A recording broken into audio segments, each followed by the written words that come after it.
I welcome all of you, the whole world, to come and celebrate, enjoy not only the enlightenment ecosystem, the beauty of how it is getting revived. Be an insider for this great revival process.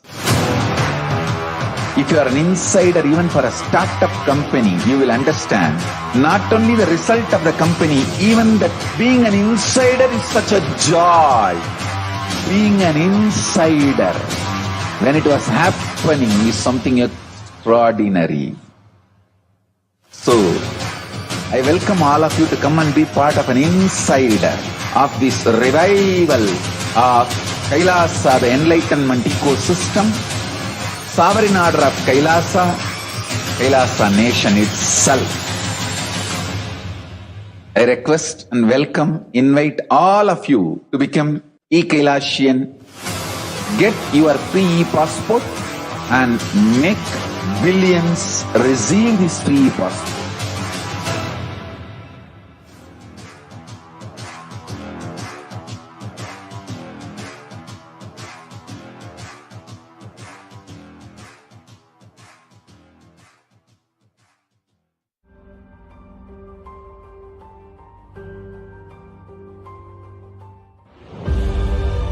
What I mean by the word e-Kailasa, listen intensely. Enlightenment ecosystem, literally enlightenment itself, in your own home, wherever you are. If you cannot come to KAILASA, it's okay. KAILASA can come to you. KAILASA coming to you is e-Kailasa.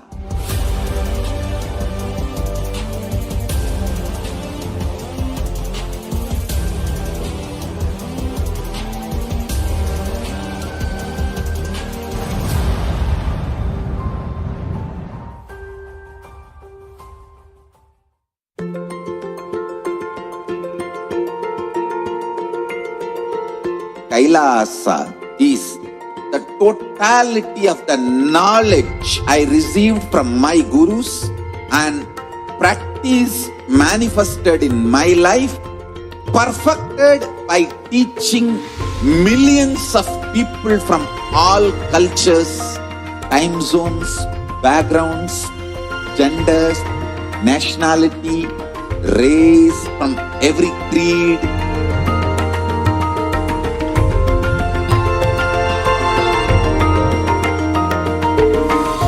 So this absolutely perfected knowledge available to you, served to you in your home without even you moving out of your couch, free of cost.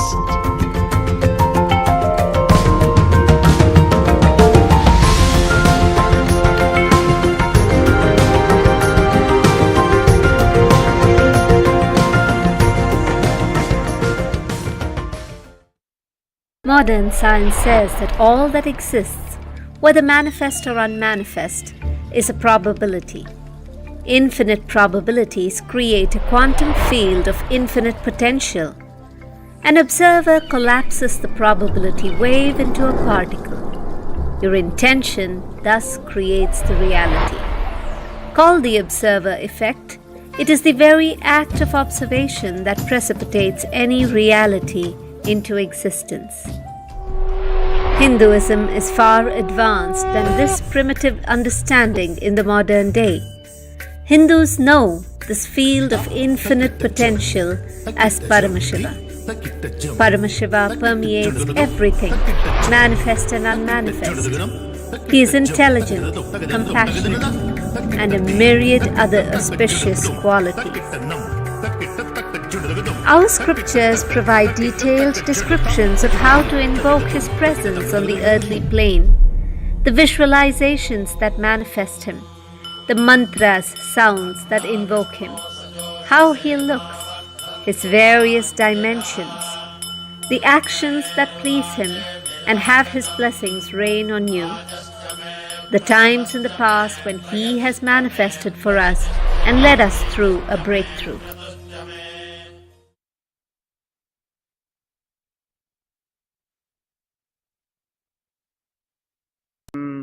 द्वन्द्वातीतं गगनसदृशं तत्त्वमस्यादिलक्ष्यम् एकं नित्यं विमलमचलं सर्वदी साक्षिभूतं भावातीतं त्रिगुणरहितं सद्गुरुं तं Namami. Nityanandam. We welcome all our viewers joining us from all around the world. We welcome all Kailasa Vasis joining us from various Kailasa monasteries, temples, adinams, ashrams, gurukuls, and centers from all around the world.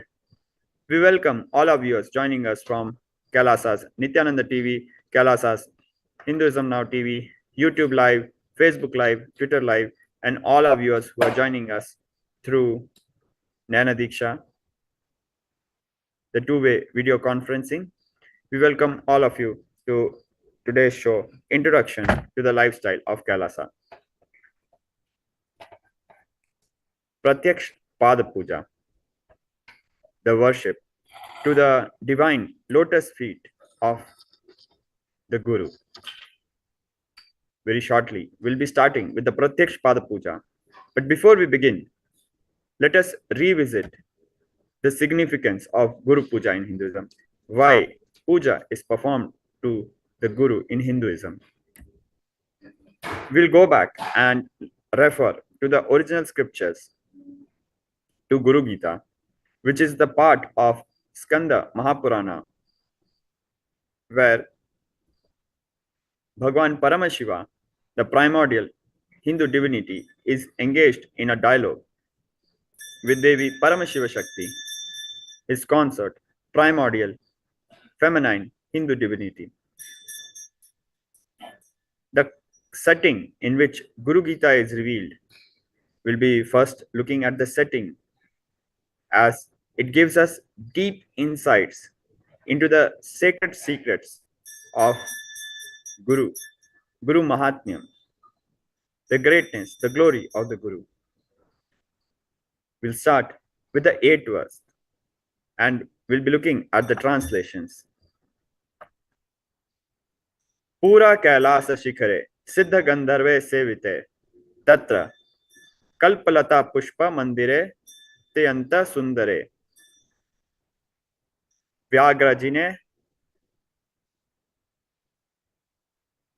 Samasinam Shukadi Muni Vanditam Bodhayantam Param Tattvam Madhye Muni Gane Kvichit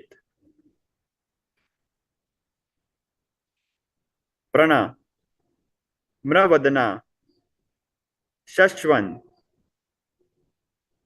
Namaskurvanta Madarat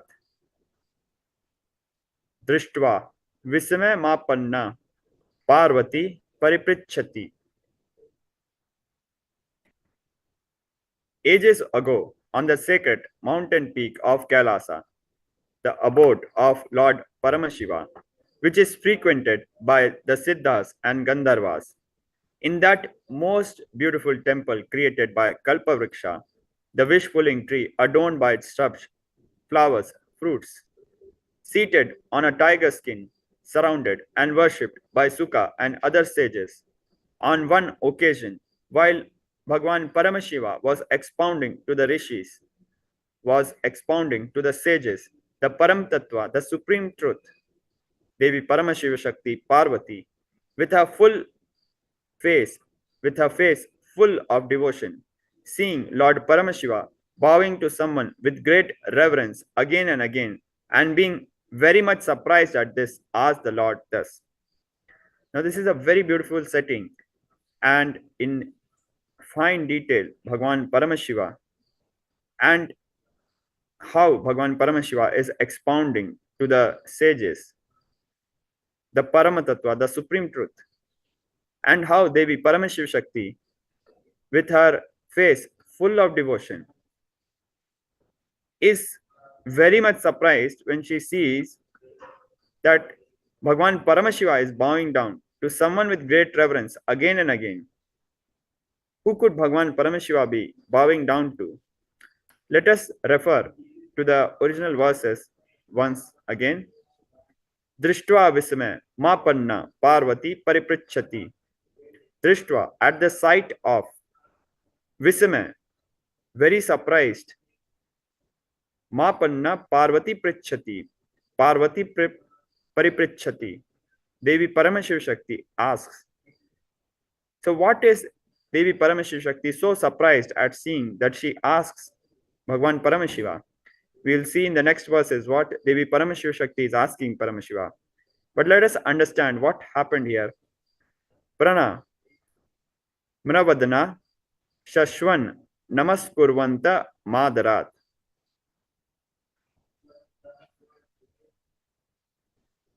Namas Kurvanta, doing namaskar. This verse is revealing Bhagwan Paramashiva is offering namaskar again and again to somebody. Now, at the sight of this, Devi Paramashiva Shakti, Devi Parvati, is in Vismaya, completely surprised. Now, let us listen to what Devi Paramashiva Shakti asks Bhagwan Paramashiva. Starting from verse 11. Parvati Vacha, Om Namo Deva Devasha Paratpara Jagadguru Tvam Namaskurvate Bhaktaya Sura Sura Nara Sada. She, Parvati, Devi Paramashiva Shakti, is saying, Om, prostrations unto you, O Deva Devasa, Lord of the Lords, O Paratpara, one beyond the highest, O Jagadguru, Master of the universe, gods, Sura, Sura Nara, gods, demons, and men always worship you with devotion. Vidhi, Vishnu, Mahendra, Dhyar, Khula Sada Bhavan, Namaskaroshi Kasme Tvam, Namaskar Shaya Kila. Brahma, Vishnu, Indra, and others certainly worship and prostrate to you always. Being the refuge of such prostrations, I wish to know who will be the recipient of your prostrations. Devi Paramashiv Shakti, in Vismay, looking at the sight of Bhagwan Paramashiva, repeatedly offering namaskar to someone again and again, is asking, Brahma, Vishnu, Indra, Vidhi, Vishnu, Mahendra, there one day, Kula Sada Bhavan, certainly worship and prostrate to you always. Namaskaroshi Kasme Tvam, Namaskara Shraya Kila. I wish to know, you being the refuge of such prostrations, such namaskars, who will be the recipients of your prostrations? Namaskara Shraya Kila.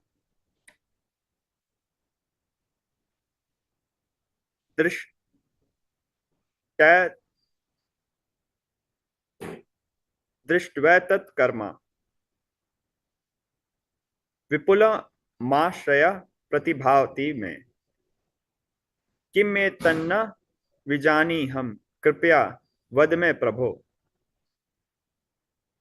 Noticing this act of yours, with the sight, witnessing this act of yours,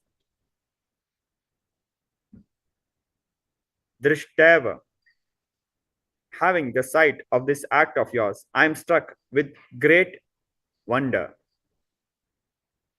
I am unable to understand this. Kindly tell me, O Prabhu. Now the words which Devi Paramashiv Shakti is uttering reveals the kind of vismaya, the kind of surprise Devi Paramashiv Shakti is going through. Kimme tanna vijani ham kripaya vad me prabho. Kripaya, kindly. With this, we understand Devi Paramashiv Shakti, with her face full of devotion, as it was revealed in the 11th, as it was revealed in the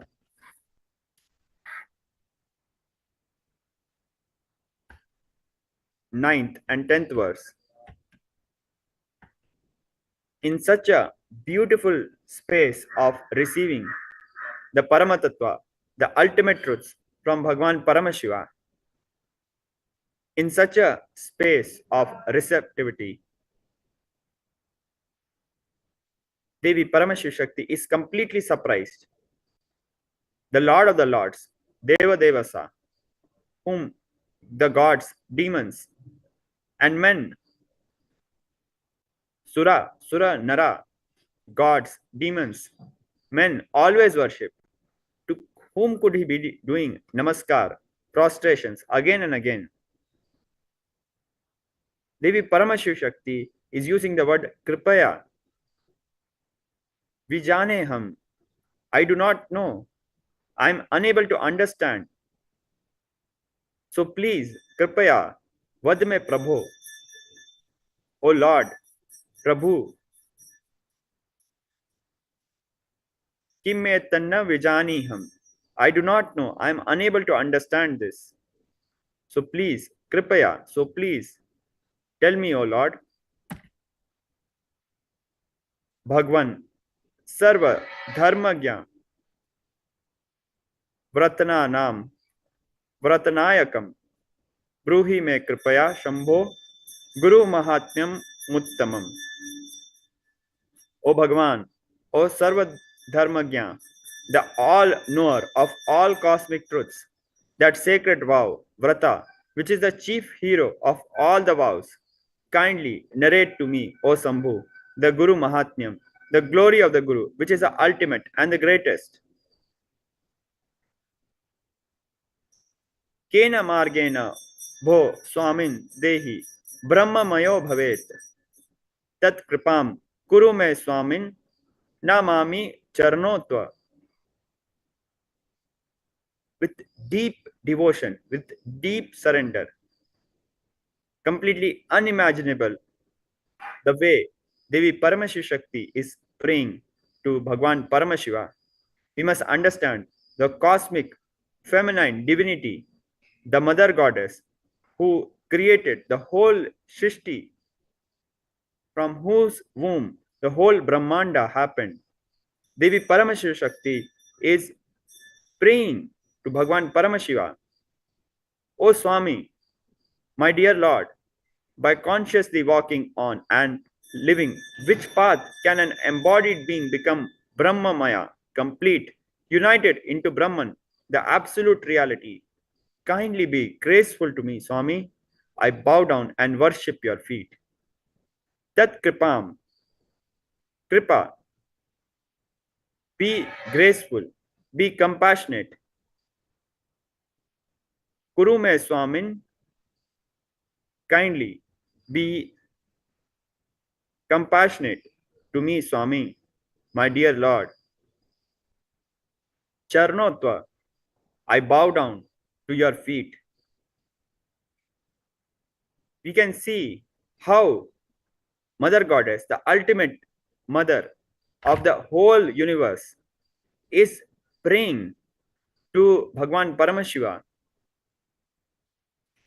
Kena margena bho swamin dehi brahma mayo bhavet tat kripam kuru me swamin namami charnotva.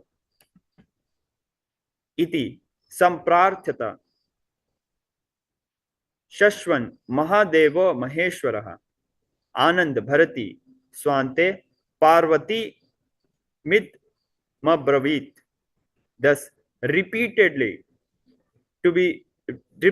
prayed to by Parvati, the great Lord Mahadeva, Maheshwara, Paramashiva, with his inner space overflowing with abundant bliss, spoke the following words to Devi Paramashiva Shakti Parvati. Now, from the 17th verse, the revelation of Guru Gita, the Guru Mahatmyam, which is the ultimate, starts.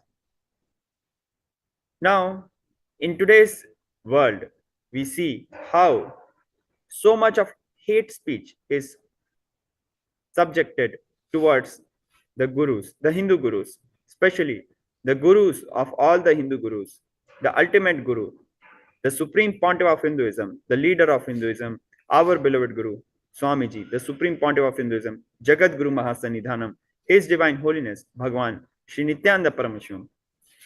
We see the media mafia using derogatory words, the Hindu music media using the derogatory way of addressing, referring as Godmen, not with respect, but with utter disrespect, as an attack to the indigenous dharmic religions, Hinduism, Sanatana Hindu Dharma, asking the most stupidest questions, putting the most poisonous doubts, poisonous hate speech, poisonous lies, defamation, and asking such stupid questions like, why do you need the Guru? Why you need Guru to relate with God? Now, considering the misinformation which is spread today, I am sure we can connect to the Vismaya, to the surprise Devi Paramashiva Shakti herself is going through. Who could be the one that Paramashiva is bowing down again and again to? If the present media, Hindu music media, was present there, they might have created a big scandal out of it, that Bhagwan Paramashiva is bowing down to someone again and again, and created a big scene and ruckus out of it. But what we need to understand, that there is someone to whom even Bhagwan Paramashiva will bow down again and again. And that one is the Guru. In the next verses, Bhagwan Paramashiva will reveal the glory of the Guru, the one to him even Bhagwan Paramashiva will bow down again and again. Because Guru is not just a person, Guru is a principle. Guru Tattva, the Guru principle, manifests in various forms. We saw how Adi Shankaracharya, even he witnessed Guru in the form of a Chandala who reminded him of the Advaita Satya, that both the Chandala, the inurbane man, and the Brahmin, both are made from the same elements, and they are made from the same consciousness. They have the same consciousness.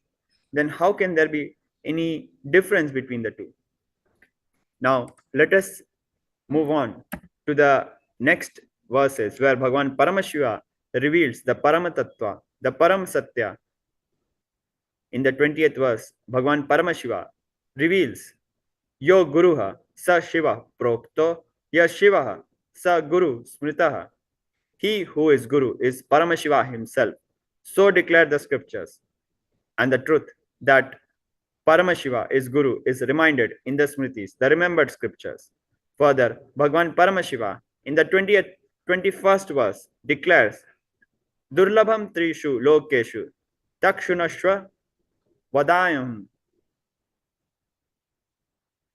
Guru Brahma Vinananyaha Satyam Satyam Varanane.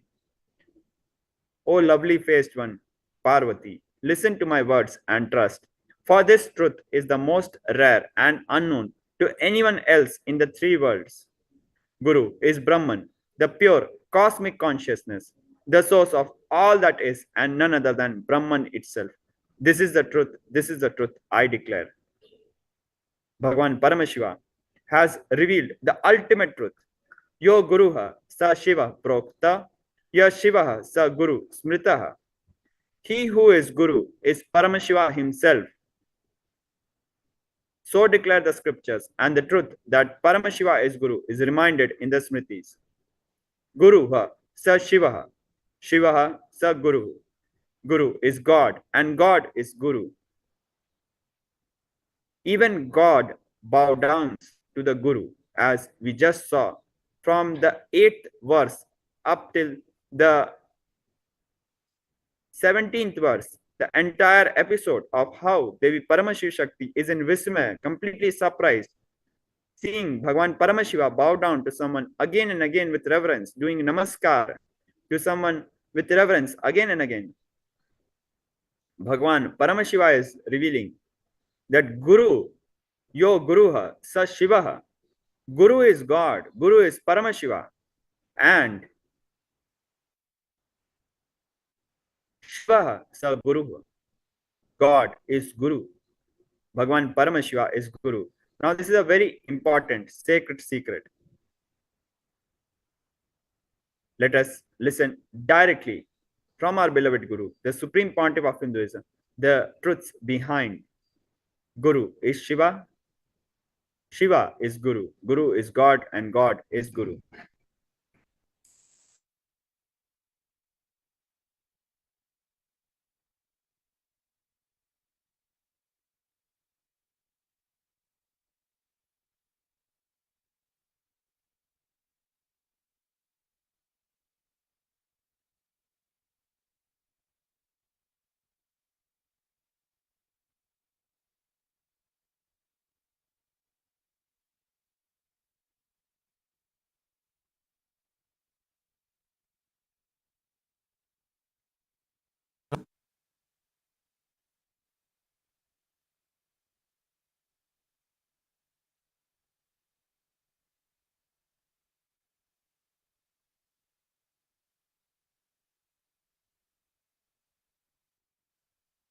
I'll start with one incident happened between me and Arunagiri Yogeshwara.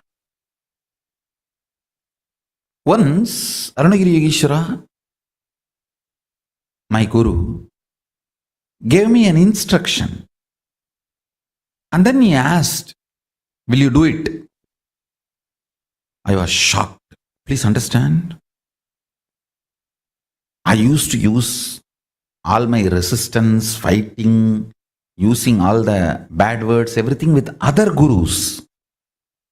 Like Yogananda Puri, Vibhudananda Puri, Annamalai Swamigal, even with Ram Suratkumar little, but never ever resisted Arunagiri Yogeshwara. It was such pure, intense, passionate, loving, beautiful relationship. Never I resisted him, or never I uttered a word, or even had a thought against him or against his words. So I was shocked. I felt, what did I do? You do it. I immediately folded my hands and said, you are God. You are Shiva. How can I not do what you say? He laughed and said, no. If I am God, you are also God. In the powerful cognition of Guru is God, that same cognition applies. You are also God. In that God, you don't need to listen to the God. You are one in oneness. Only if you know who is going to make you experience God, you need to listen to me. Understand? I was shocked the way he made me understand. He said, if I am God, you are also God. That's ultimate reality. That's a powerful cognition. From that powerful cognition, you don't need to listen to me. We both are in one and the same, in oneness. If you have the powerful cognition, I am the Guru who is going to make you experience God, you need to listen to me. He said that is the powerful cognition you need to have. With that powerful cognition, Guru is God. You may not need to listen because you are also God. The most powerful cognition is God is Guru, not Guru is God. Understand? God is Guru to make you realize you are God. Only then you need to listen to Him. Only then you will achieve enlightenment.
Now we'll be moving on to the next verse, the 80th verse of Guru Gita, where Bhagwan Paramashiva is revealing the ultimate truths. Guru Reva Jagat Sarvam Brahma Vishnu Shivatmakam Guruha Paratram Nasti Tasmat Sampujet Guru. Indeed, the Guru is the whole universe. Guru is Brahma. Guru is Vishnu. Guru is the ultimate. Guruha Parantaram Nasti Tasmat Sampujet Guru. There is nothing higher than the Guru. Therefore, worship the Guru. So, just as how Bhagwan Paramashiva has guided us, we'll be moving on to our next segment, worshipping the Guru. Pratyaksh Pada Puja. Worshipping the divine lotus feet of the Guru, offering our best of the day at the lotus feet of our beloved Guru, Swamiji, the Supreme Pontiff of Hinduism, Jagat Guru Mahasanidhanam, His Divine Holiness. So now we'll be moving to our next segment. We'll be right back. Please stay with us. We'll be moving on to our next segment, Pratyaksh Pada Puja.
Before we start with the Pratyaksh Pada Puja, let us hear directly from our beloved Guru the secret of puja, how puja makes your consciousness grow.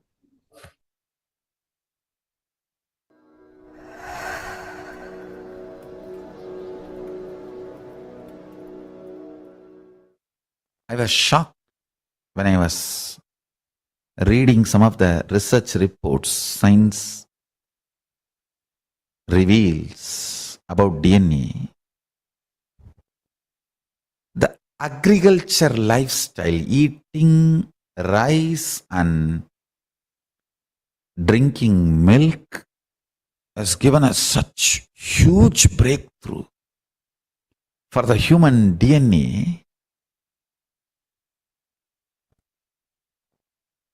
brain started growing bigger and multiple benefits have started happening.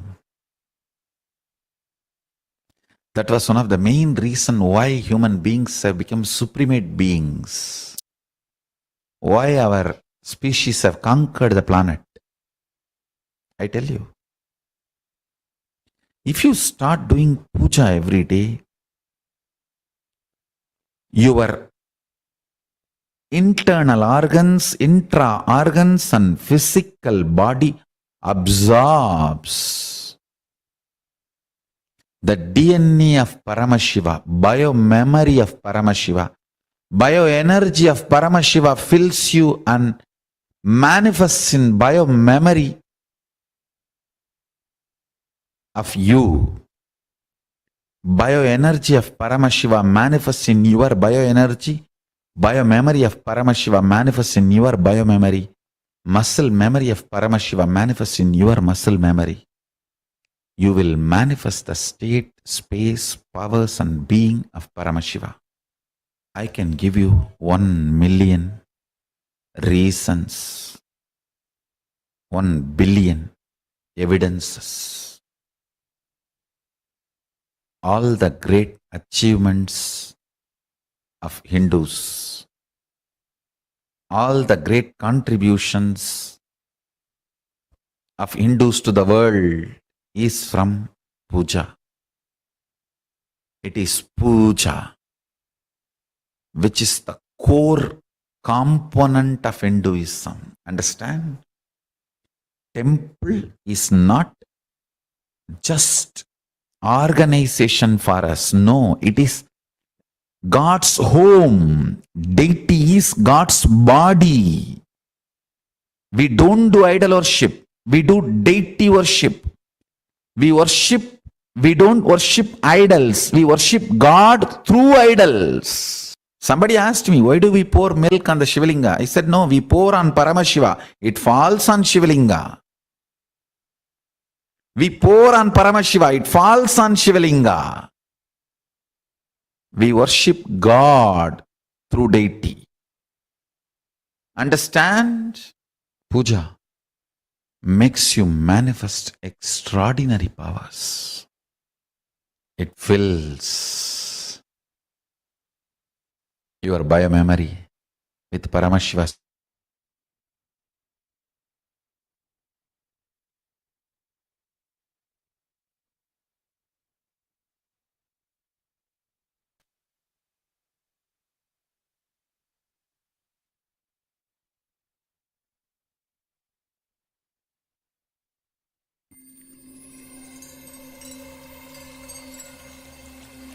I welcome you all with my love and respect.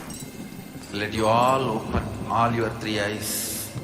Om Nithyananda Paramashivoham.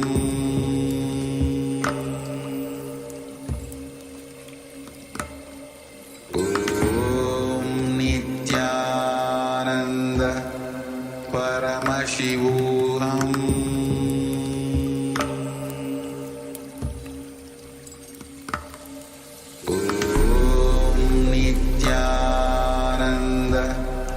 Paramashivoham.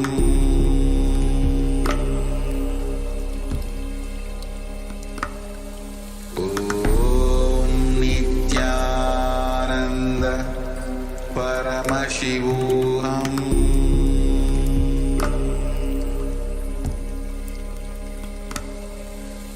Om Nithyananda Paramashivoham.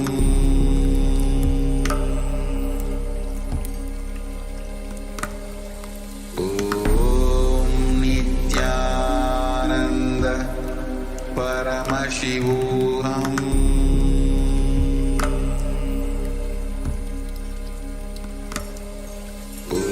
Om Nithyananda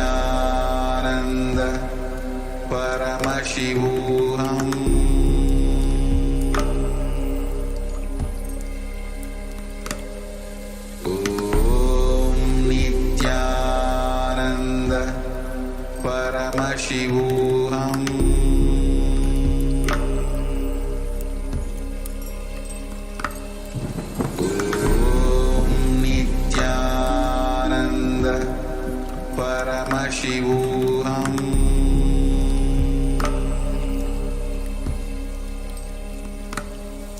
Om Nithyananda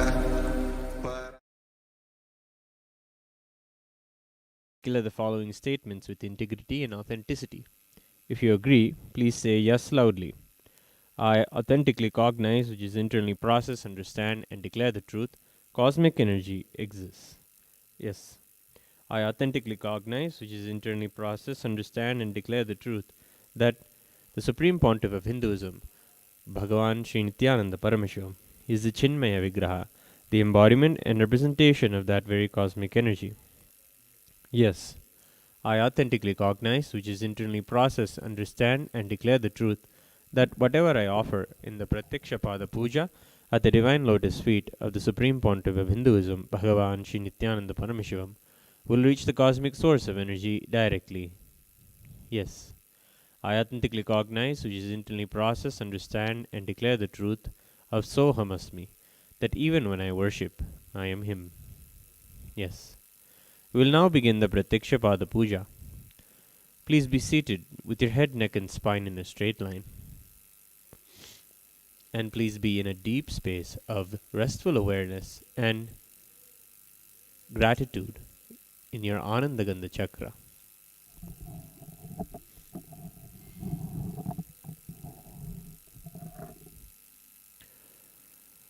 Nithyanandam Paramasukhadam Kevalam Jnanamurtim Dvandvatitam Gagana Sadrusham Tattvamasyaadhilaksham Ekam Nityam Vimalamachalam Sarvadi Sakshibhutam Bhavatitam Trigunarahitam Sadgurum Tam Namami Nithyanandeshwara Paramashiva Samarambham Nithyanandeshwari Paramashiva Shakti Madhyamam Nithyananda Paryantam Vande Guru Paramparam Lalate Tripundri Nitila Kasturi Tilakaha Spuranmaladhara Spuritakatikopi Navasanaha Dadano Dushtaram Chirasi Panirajam Shashikalam Pradipa Sarvesham Arunagiri Yogi Vijayate.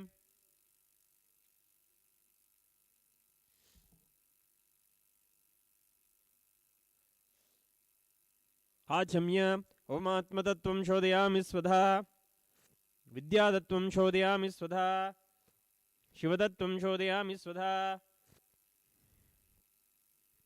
Mahamridayaya Namaha.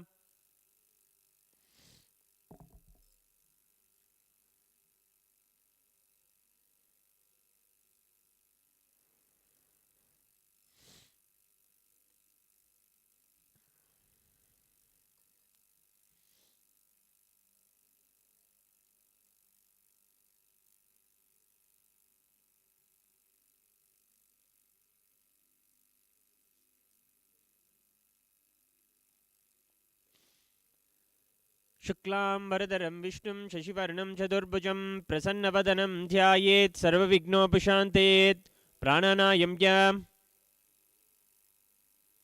Om Hum Ishanamurdaya Namo Om Him Tatpurushvaktra Namo Om Hum Gurudaya Namo Om Him Mamadevukya Namo Om Sajyodatamurte Namaha Om Ham Hridayam Om Him Shirse Namo Om Shika Namo Om Him Kavcha Namo Om Hum Nitrebhyo Namo Om Astra Namaha Om Hum Ishanamurdaya Namo Om Him Tatpurushvaktra Namo Om Hum Gurudaya Namo Om Him Mamadevukya Namo Om Sajyodatamurte Namaha Om Ham Hridayam Namo Om Him Shirse Namo Om Shika Namo Om Him Kavcha Namo Om Hum Nitrebhyo Namo Om Astra Namaha Om Hum Ishanamurdaya Namo Om Him Tatpurushvaktra Namo Om Hum Gurudaya Namo Om Him Mamadevukya Namo Om Sajyodatamurte Namaha Mam Hridayam Om Him Shirse Namo Om Hum Shika Namo Om Him Kavcha Namo Om Hum Nitrebhyo Namo Om Astra Namaha Mamopata Samasta Duritakshaya Dvara Bhagavat Shri Nithyananda Paramashiva Prityartham Shri Nithyanandeshwari Paramashiva Shakti Sameta Shri Nithyanandeshwara Paramashiva Prityartham Cha Shubhe Shobhane Muhurte Adya Brahmanaha Dvitiya Parardhe Shri Svetavaraha Kalpe Vaivasvadamanvantare Ashtavinshaditame नित्ययुगे प्रथमे पादे जम्बूद्वीपे भारतवर्षे भरतखण्डे मेरोः दक्षिणे पार्श्वे शकाब्दे अस्मिन् वर्तमाने व्यवहारिके प्रभवादीनां षष्ट्याः संवत्सराणां मध्ये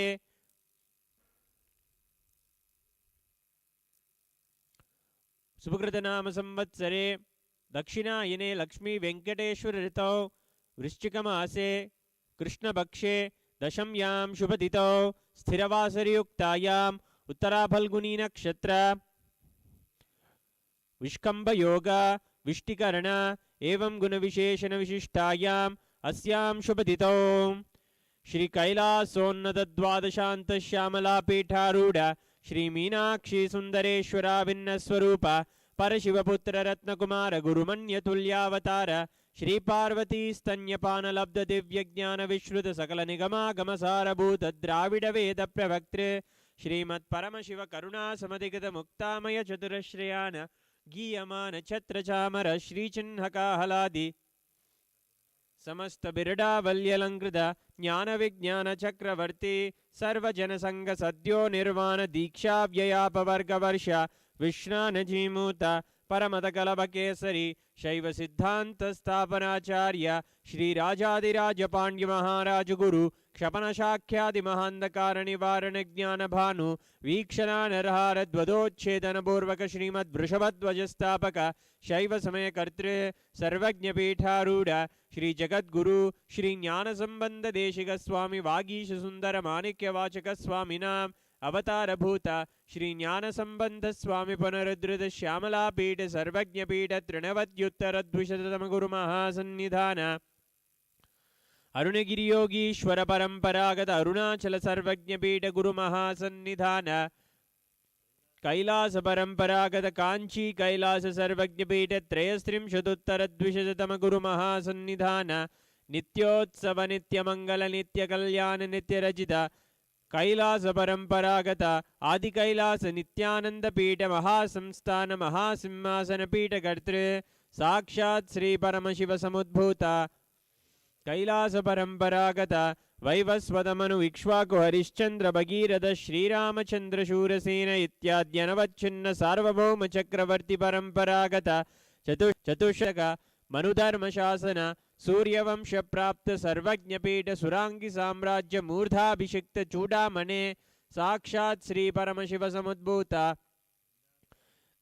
कपिल महागुरु पुनरुद्धृत महानिर्वाणी पीठ अष्टोत्तर सहस्र श्री महामंडलेश्वर साक्षात् श्री परमशिव समुद्भूत श्री महागणपति समारंभ अनवच्छिन्न पीठाधीश्वर गुरु परंपरा प्राप्त अटल पीठ अष्टोत्तर सहस्र श्री अटल पीठाधीश्वर धर्म मुक्ति स्वर्गपुर स्वर्ण पीठ त्रयोविंश गुरु महासन्निधान कैलास परंपरागत आदिपीठ सर्वज्ञ पीठ जगद्गुरु श्री कैलास पुनरुद्धारक पीठ सर्वज्ञ पीठ जगद्गुरु श्री कैलास पुनरुद्धारक श्री कैलास परमाचार्य श्रीमद् परमहंस परिव्राजकाचार्यवर्य सच्चिदानंद प्रणव स्वरूप श्रोत्रिय ब्रह्मनिष्ठ श्रीमद् जगद्गुरु श्री भगवत् श्री नित्यानंद परमशिव श्री ज्ञान संबंध देशिक परमाचार्य स्वामिनां प्रीत्यर्थम तेषां पादारविन्दयोः भक्ति सिद्ध्यर्थम गुरुकृपाकटाक्ष सिद्ध्यर्थम क्षेमस्थैर्य वीर्य विजयायुरारोग्य ऐश्वर्यानाम् अभिवृद्ध्यर्थम धर्मार्थ काममोक्ष चतुर्विध फलपुरुषार्थ सिद्ध्यर्थम समस्त दुरितोपशान्त्यर्थम समस्त मंगलावाप्यर्थम भगवत् श्री नित्यानंद परमशिव प्रसादेन सकुटुम्बस्य ज्ञानवैराग्य जीवन मुक्ति प्राप्त्यर्थम श्री नित्यानंदेश्वरी परमशिव शक्ति समेत श्री नित्यानंदेश्वर परमशिव अवतारभूत श्री सर्वदेव देवी स्वरूप भगवत् श्री नित्यानंद परमशिव प्रत्यक्ष पाद पूजां करिष्ये ओम अपौपस्पृश्य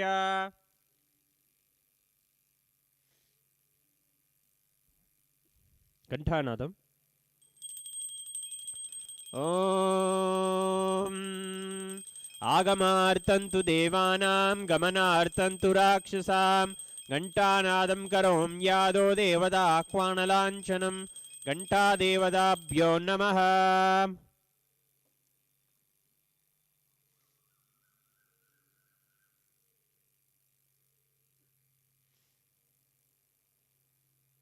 Manasa Puja. Om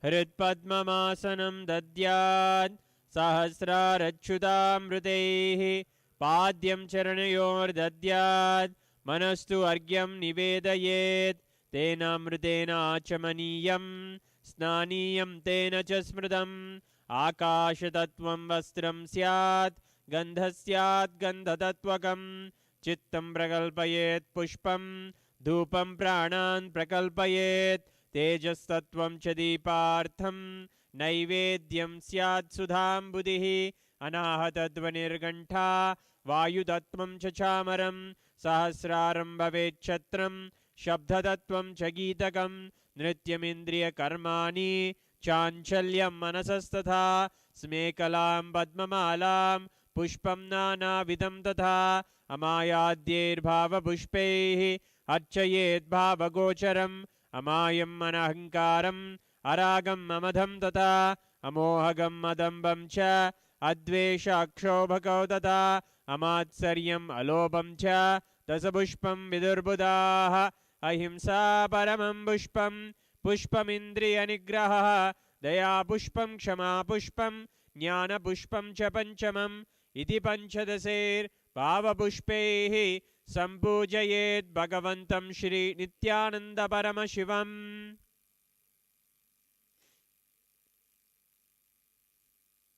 उपचार पूजा।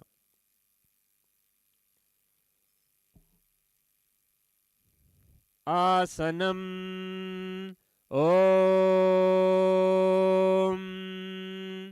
सर्वभूतान्तरस्थाय सर्वभूतान्तरात्मने कल्पयाम्युपवेशार्थम् आसनं ते नमो नमः। ॐ ह्रीं इदं सुवर्णासनं सर्वदेवदेवी स्वरूपाय भगवते श्रीनित्यानन्द परमशिवाय नमः।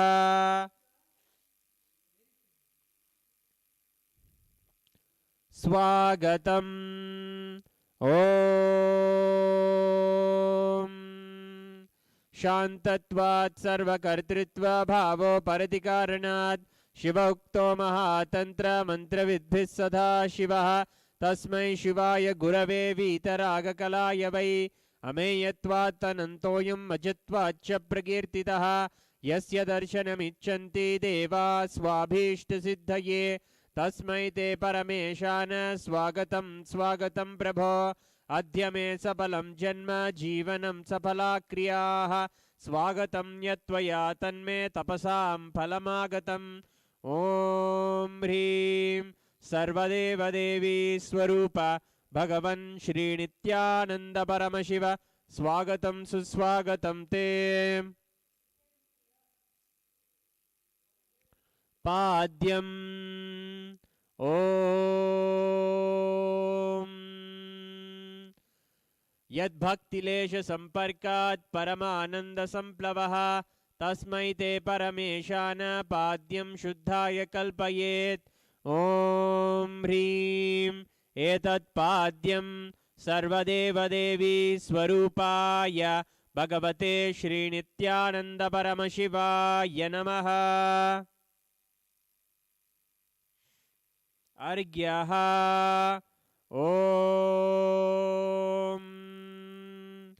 दुर्वाक्षतसमायुक्तं बिल्वपत्रं तथा परं शोभनं शङ्खपात्रस्थं गृहाणार्घ्यं महेश्वर।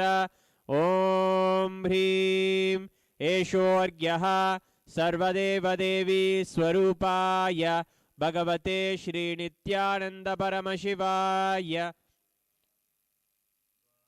स्वाहा। आचमनीयम् ॐ मन्दाकिन्यास्तु यद्वारी सर्वपापहरं शुभं गृहाणाचमनीयं त्वं मया भक्त्या निवेदितम्।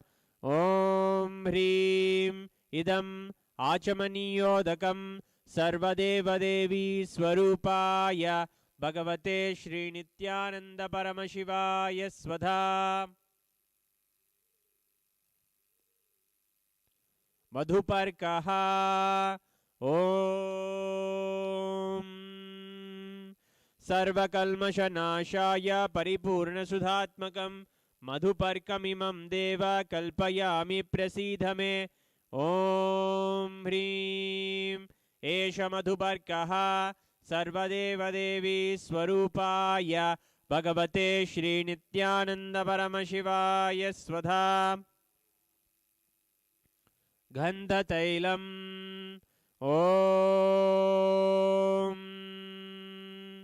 स्नेहं गृहाण स्नेहेन लोकानां हितकारक सर्वलोकेषु शुद्धस्त्वं ददामि स्नेहमुत्तमम्। ॐ ह्रीं इदं गन्धतैलं सर्वदेवदेवी स्वरूपाय भगवते श्रीनित्यानन्दपरमशिवाय निवेदयामि।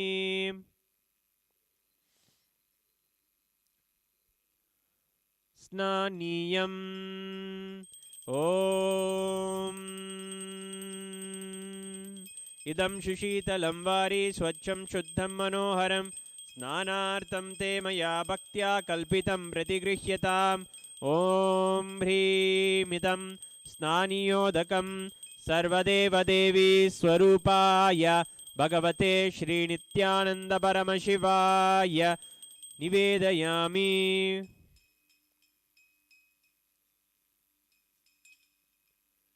वस्त्रम् ॐ मायाचित्रपटाच्छिन्न निजगुह्योरुतेजसे निरावरणविज्ञाय वासस्ते कल्पयाम्यहम्।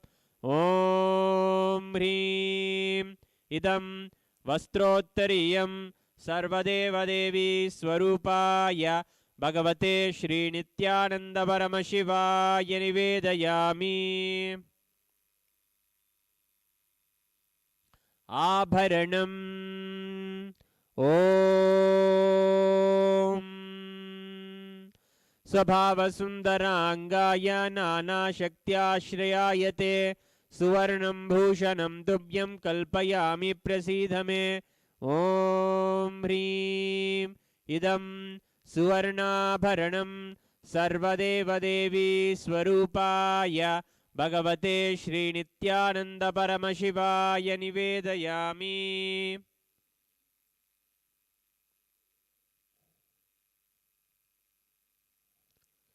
गन्धः ॐ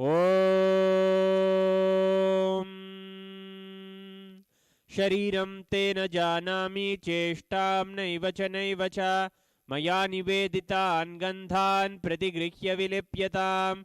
ॐ ह्रीं एषद्गन्धः सर्वदेवदेवी स्वरूपाय भगवते श्रीनित्यानन्दपरमशिवाय नमः।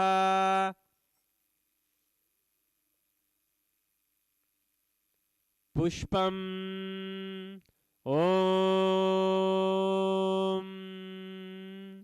तुरीयवनसम्पन्नं नानागुणमनोहरम् आनन्दसौरभं पुष्पं गृह्यताम् इदमुत्तमम्। ॐ ह्रीं एतानि सचन्दनपुष्पाणि सर्वदेवदेवी स्वरूपाय भगवते श्रीनित्यानन्दपरमशिवाय वौषट्। बिल्वपत्रम् ॐ अमृतोद्भवं श्रीवृक्षं शङ्करस्य सदा प्रियं बिल्वपत्रं प्रयच्छामि पवित्रं ते सुरेश्वर। ॐ ह्रीं एतानि सचन्दनबिल्वपत्राणि सर्वदेवदेवी स्वरूपाय भगवते श्रीनित्यानन्दपरमशिवाय वौषट्।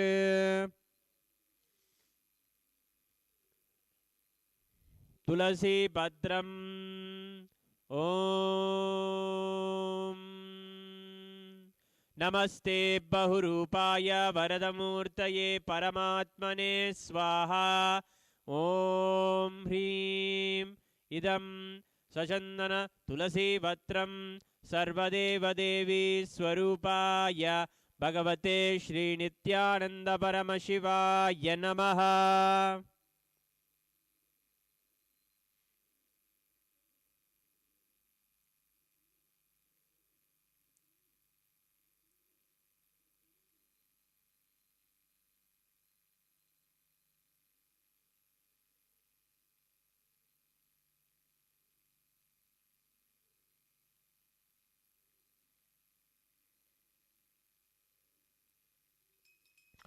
धूपः ॐ सुप्रकाशो महादु वनस्पतिरसो दिव्यो गन्धाद्यसु मनोहरः आग्रेयः सर्वदेवानां धूपोऽयं प्रतिगृह्यताम् ॐ ह्रीं एष धूपः सर्वदेवदेवी स्वरूपाय भगवते श्रीनित्यानन्दपरमशिवाय नमः।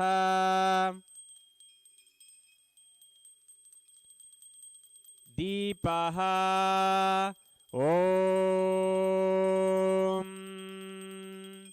सुप्रकाशो महादीपः सर्वतस्तिमिरापः सबाह्याभ्यन्तरज्योतिर्दीपोऽयं प्रतिगृह्यताम् ॐ ह्रीं एष दीपः सर्वदेवदेवी स्वरूपाय भगवते श्रीनित्यानन्दपरमशिवाय नमः।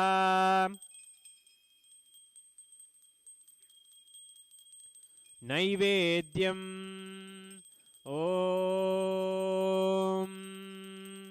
नैवेद्यं विविधं देव शर्करादिविनिर्मितं मया निवेदितं भक्त्या गृहाण परमेश्वर ॐ ह्रीं इदं सोपकर्णनैवेद्यं सर्वदेवदेवी स्वरूपाय भगवते श्रीनित्यानन्दपरमशिवाय निवेदयामि।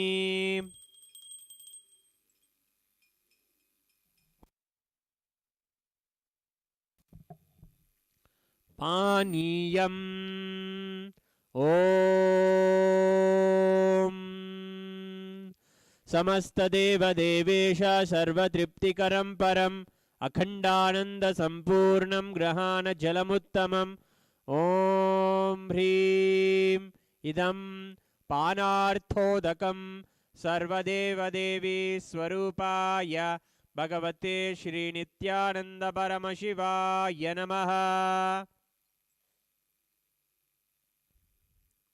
पुनराचमनीयम् ॐ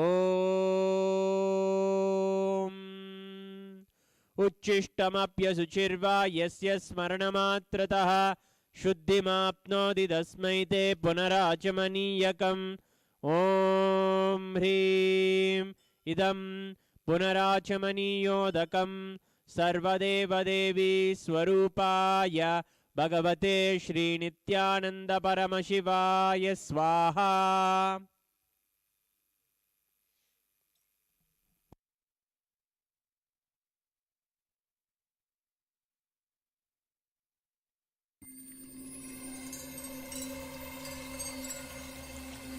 I welcome you all with my love and respect. Let you all open all your three eyes. Om Nithyananda Paramashivoham.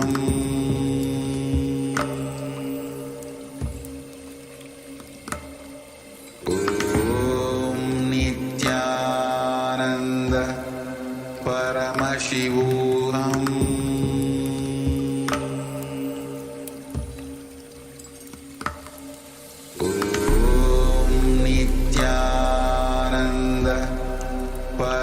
Paramashivoham.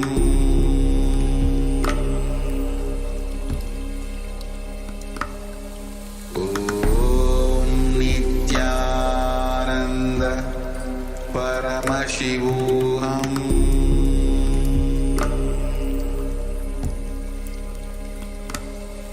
Om Nithyananda Paramashivoham.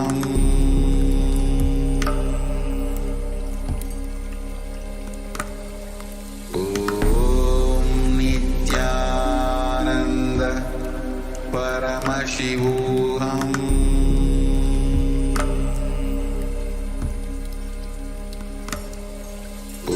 Om Nithyananda Paramashivoham.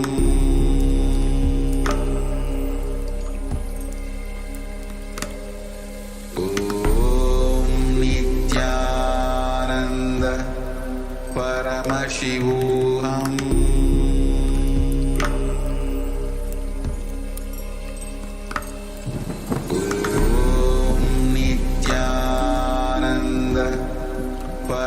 Paramashivoham.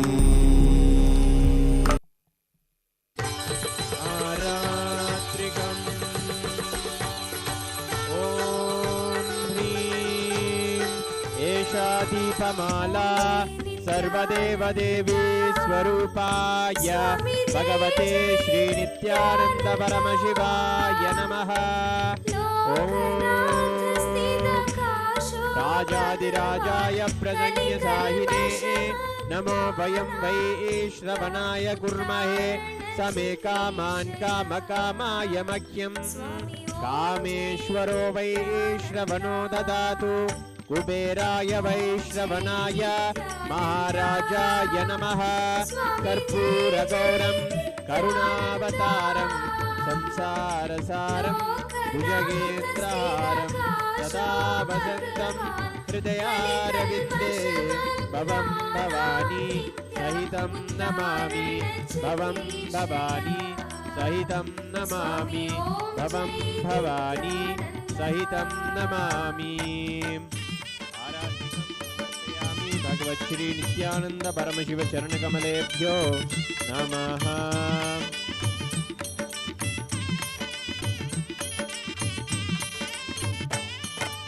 चित्रं वठतरोर्मूले वृद्धा शिष्या गुरुर्युवा वृद्धा शिष्या गुरुर्युवा। पुष्पाञ्जलिः। गुरुर्ब्रह्मा गुरुर्विष्णुः गुरुर्देवो महेश्वरः गुरुसाक्षात् परं ब्रह्म तस्मै श्री गुरवे नमः। अखण्डमण्डलाकारं व्याप्तं येन चराचरं तत्पदं दर्शितं येन तस्मै श्री गुरवे नमः। अज्ञानतिमिरान्धस्य ज्ञानाञ्जनशलाकया चक्षुरुन्मीलितं येन तस्मै श्रीगुरवे नमः। अनेकजन्मसम्प्राप्तकर्मबन्धविदाहिने आत्मज्ञानप्रधानेन तस्मै श्रीगुरवे नमः। मन्नाथ श्री जगन्नाथो मद्गुरु श्री जगद्गुरुः ममात्मा सर्वभूतात्मा तस्मै श्री गुरवे नमः।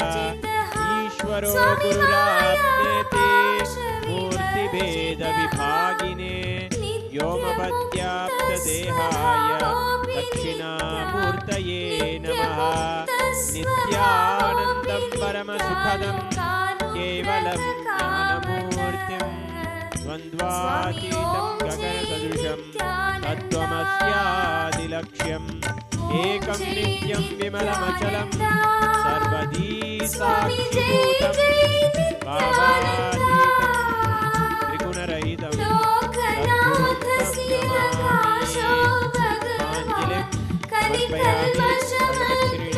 परमशिवचरणकमलेभ्यो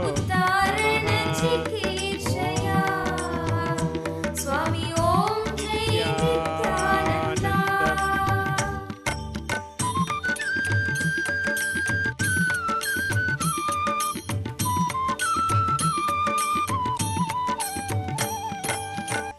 कर्णधार स्वरूपक नित्या सर्वधर्म स्वरूपा स्वामी संसारार्णव घोरे ध्यानलोक प्रदीपक नित्या ध्यानलोक प्रदीपक नित्या सर्वभूतात्मन्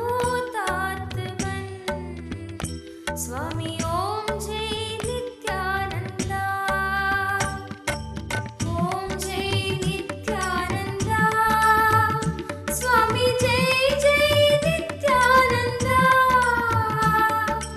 लोकनाथ स्थितकाशो भगवान् कलिकल्मषमग्नानां नित्या उद्धारण चिकीर्षया स्वामी ओम जय नित्यानंदा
संस्थाय सत्ताय नित्या शरणगुणशालिने स्वामी ॐ जय नित्यानन्दा ॐ जय नित्यानन्दा स्वामी जय जय नित्यानन्दा लोकनाथ स्थितकाशो भगवान् कलिकल्मषमग्नानां नित्या उद्धारणचिकीर्षया स्वामी ॐ जय नित्यानन्दा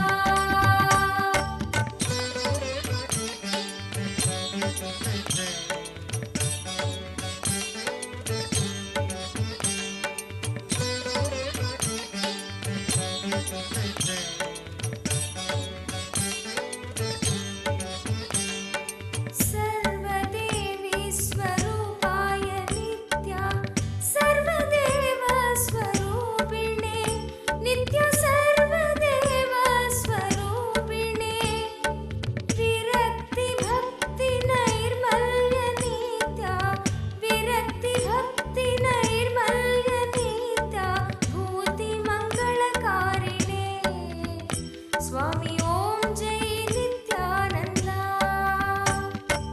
ॐ जय नित्यानन्दा स्वामी जय जय नित्यानन्दा लोकनाथ स्थितकाशो भगवान् कलिकल्मषमग्नानां नित्या उद्धारणचिकीर्षया स्वामी ॐ जय नित्यानन्दा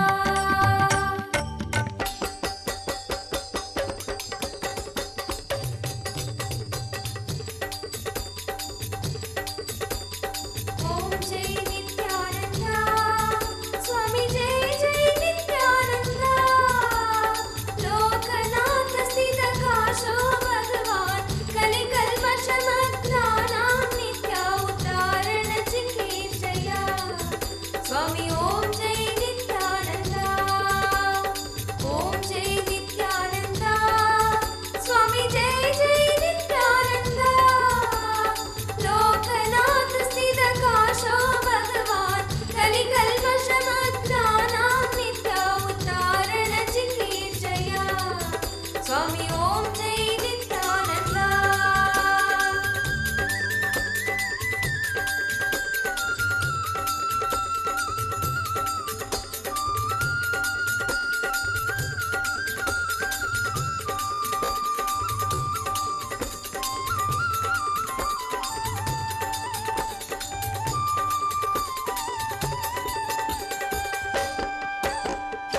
जय परमहंस श्री श्री नित्यानंद स्वामी की जय।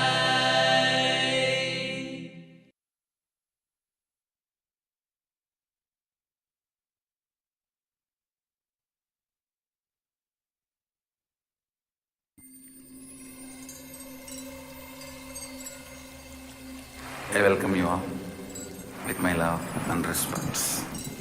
Let you all open all your three eyes. Om Nithyananda Paramashivoham.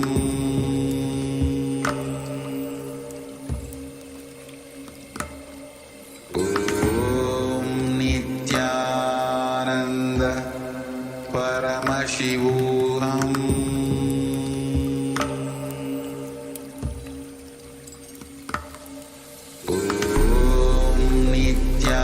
Nithyananda Paramashivoham.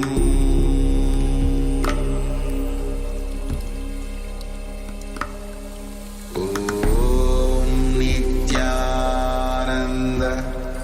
Paramashivoham.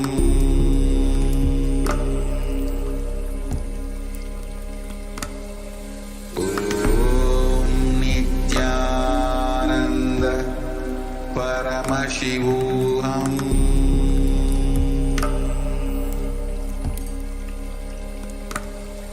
Om Nithyananda Paramashivoham.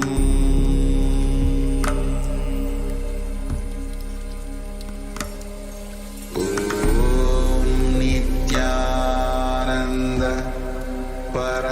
Paramashivoham.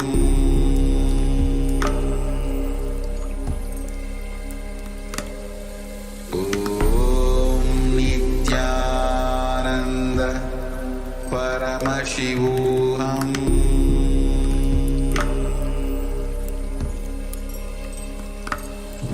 Om Nithyananda Paramashivoham.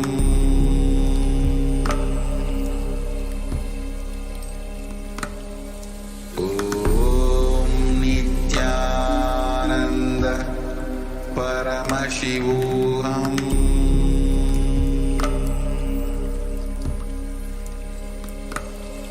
Om Nithyananda Paramashivoham.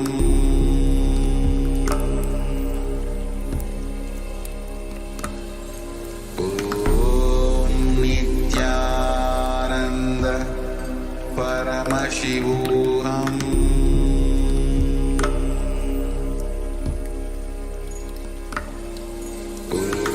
Om Nithyananda Paramashivoham.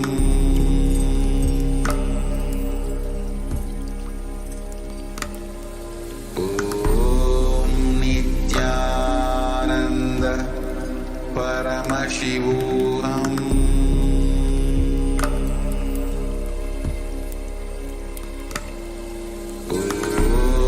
Nithyananda Paramashivoham.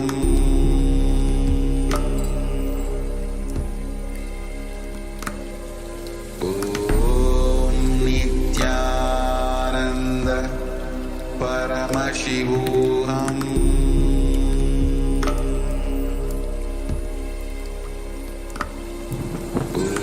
Om Nithyananda Paramashivoham.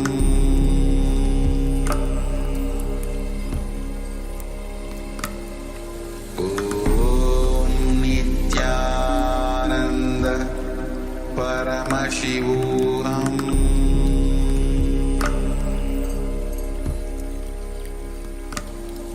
Om Nithyananda Paramashivoham.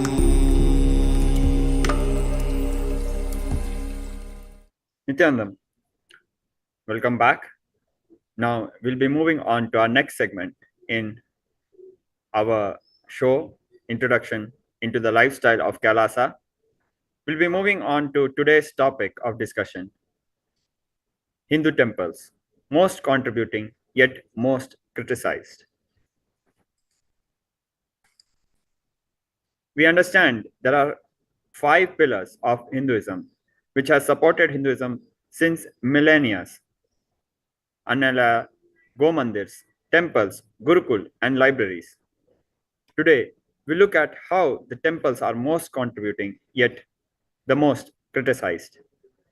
Bhagwan Paramashiva has revealed in Mahanirvana Tantram the significance and the importance of building Hindu temples. Sadashiv Uvacha Yo Yadev Ta Kriyam Taha Payatye Sa Tallo Kama Van Poti Tadud Bhavan Isha Ka Griha Dane Tu Tasmach Hadgunam Phalam Tato Yudgunam Punam Shila Griha Pradhanataha. The following verse is from Mahanirvani Tantram, Trayodasa Ulasa, 24th verse, where Bhagwan Sadashiva, Paramashiva, is revealing to Devi Paramashiva Shakti. The person who does the pratishtha, which is the science of breathing life into matter and making a specific deity, living form of divine, he attains the abode of that very deity and experiences the enjoyment of that abode. By donating a temple made of bricks, one resides in the heavenly abode for 1,000 crore years multiplied by 100 times. By donating a temple made of stone, one attains the divine merit, which is 10,000 times more. Here, Bhagwan Paramashiva is telling 1,000 crore years multiplied by 100 times, which means 10 to the power of 12, which means a trillion. Bhagwan Paramashiva is saying, by donating a temple made of bricks, one resides in the heavenly abode for 1 trillion years. By donating a temple made of stone, one attains the divine merit, which is 10,000 times higher, which is 10,000 trillion years, living into the abode of that very deity. Now, when Bhagwan Paramashiva is emphasizing in such a magnanimous way and encouraging us to build temples, we must understand really what could be the reason that Bhagwan Paramashiva would emphasize so much on building temples. Now, let us see the contributions of Hindu temples to understand. When we are born, we are taken to temples. For education, we go to the temple. For marriages or sannyas, we go to the temple. At the time of death, we are taken to the temple. When we are sick, we visit the doctors living around the temple. When we are happy, we go to the temple to offer our gratitude. When we are in trouble, we go to the temple to surrender our problems onto the feet of the Lord. When we celebrate festivals, auspicious happenings, we go to the temple. When there is food crisis, we go to the temple, availing the anadan. When there is crop failure, we go to the temple and access the grain banks. Temple is where people sit and hang out. And finally, when we are dead, we are taken around the temple.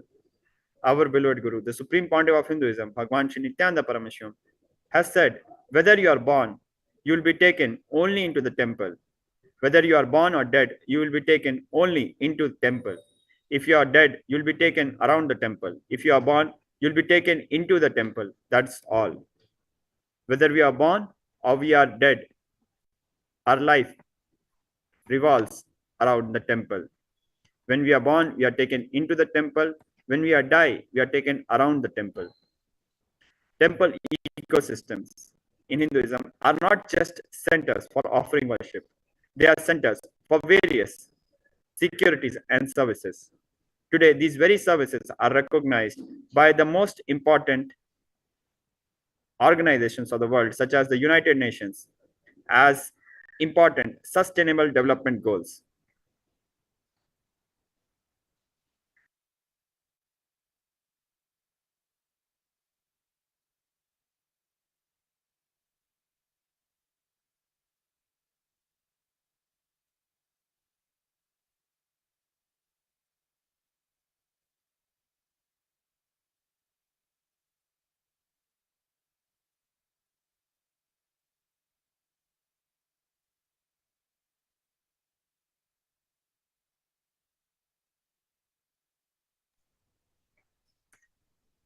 Some of the most important sustainable development goals of the United Nations are SDG 1, no poverty, SDG 2, zero hunger, SDG 3, good health, SDG 4, education, SDG 6, clean water and sanitation. These goals are some of the biggest, most important sustainable development goals of humanity today. But we must understand that Hindu temples have been taking care of all our needs, A to Z, much before United Nations and far more better than what we are able to do today. Now let us look at how the temples had been destroyed.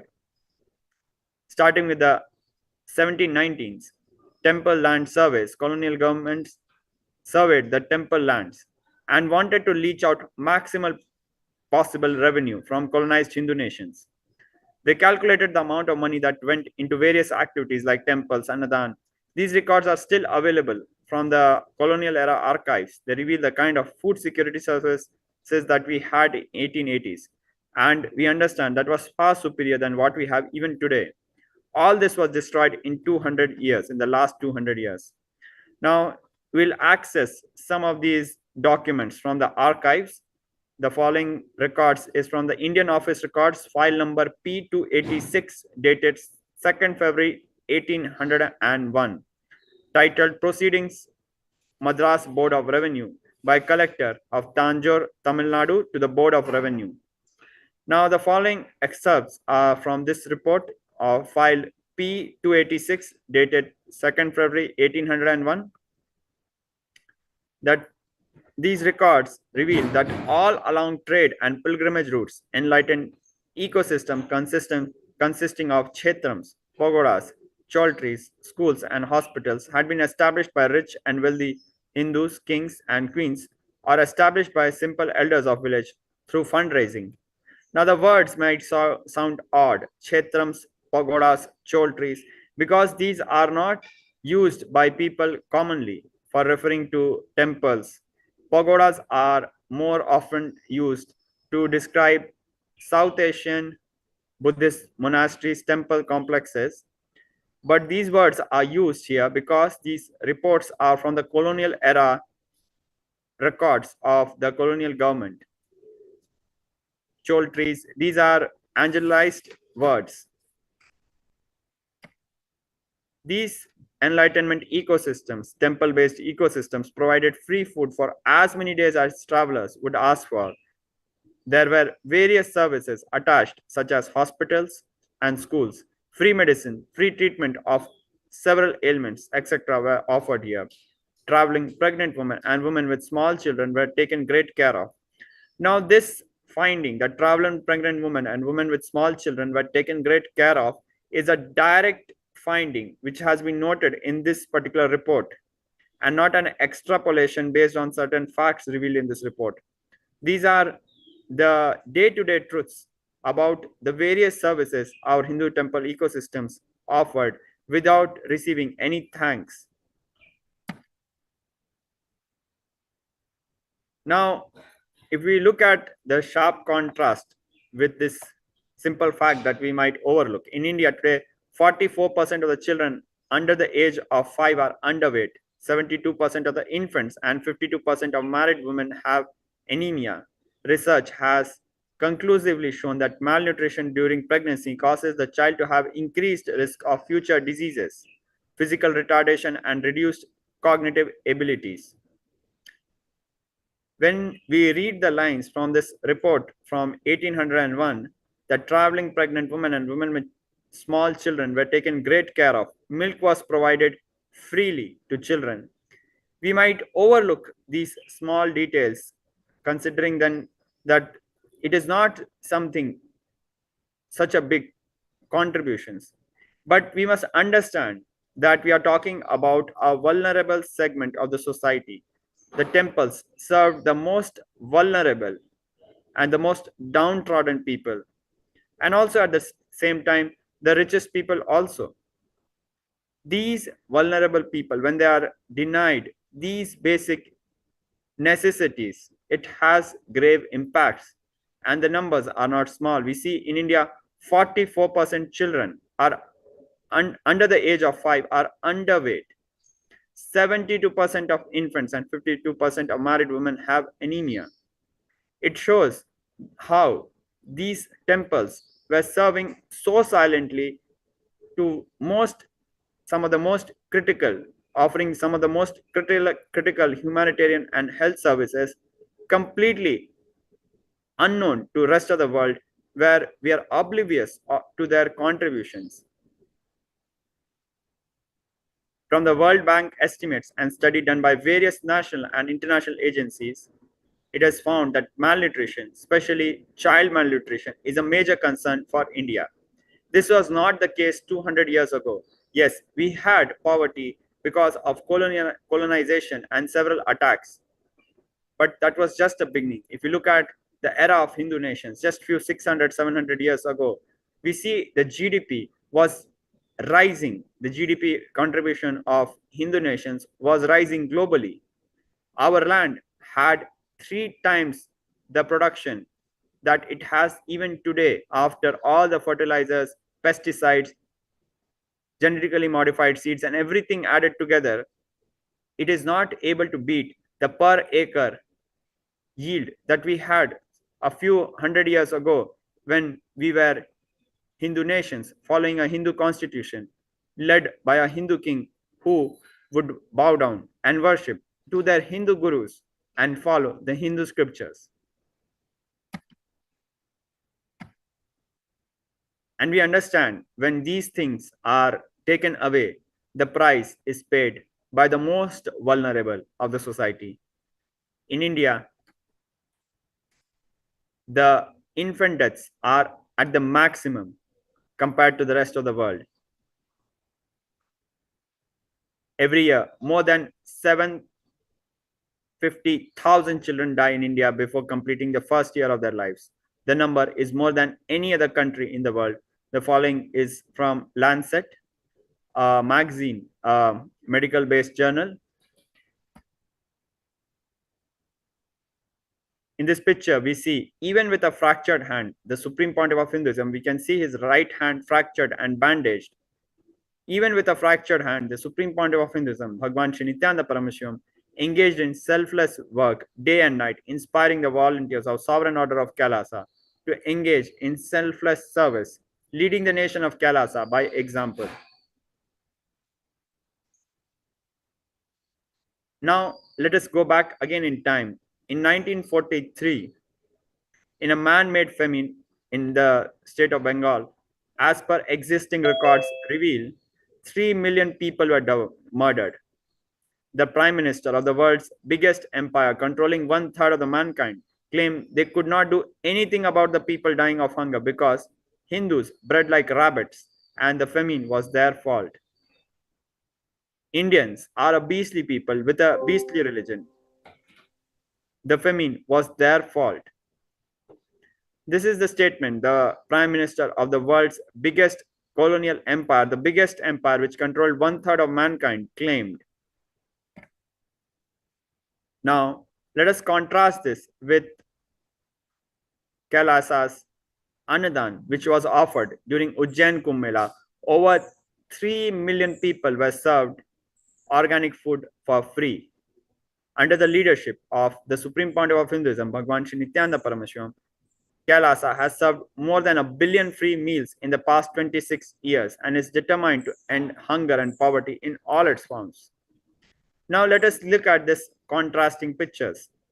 KAILASA, with nearly 200 volunteers and citizens, has fed 3 million people in 2016.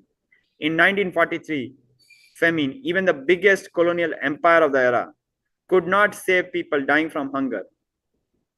It shows that we do not need money, resources. We just need to surrender to the feet of the Guru. And we have enough resources and it is possible to solve our problems. KAILASA is not driven by war, fear, or greed. It is an enlightened-based nation driven by dispassionate selfless service done as an offering to God in pursuit of liberation.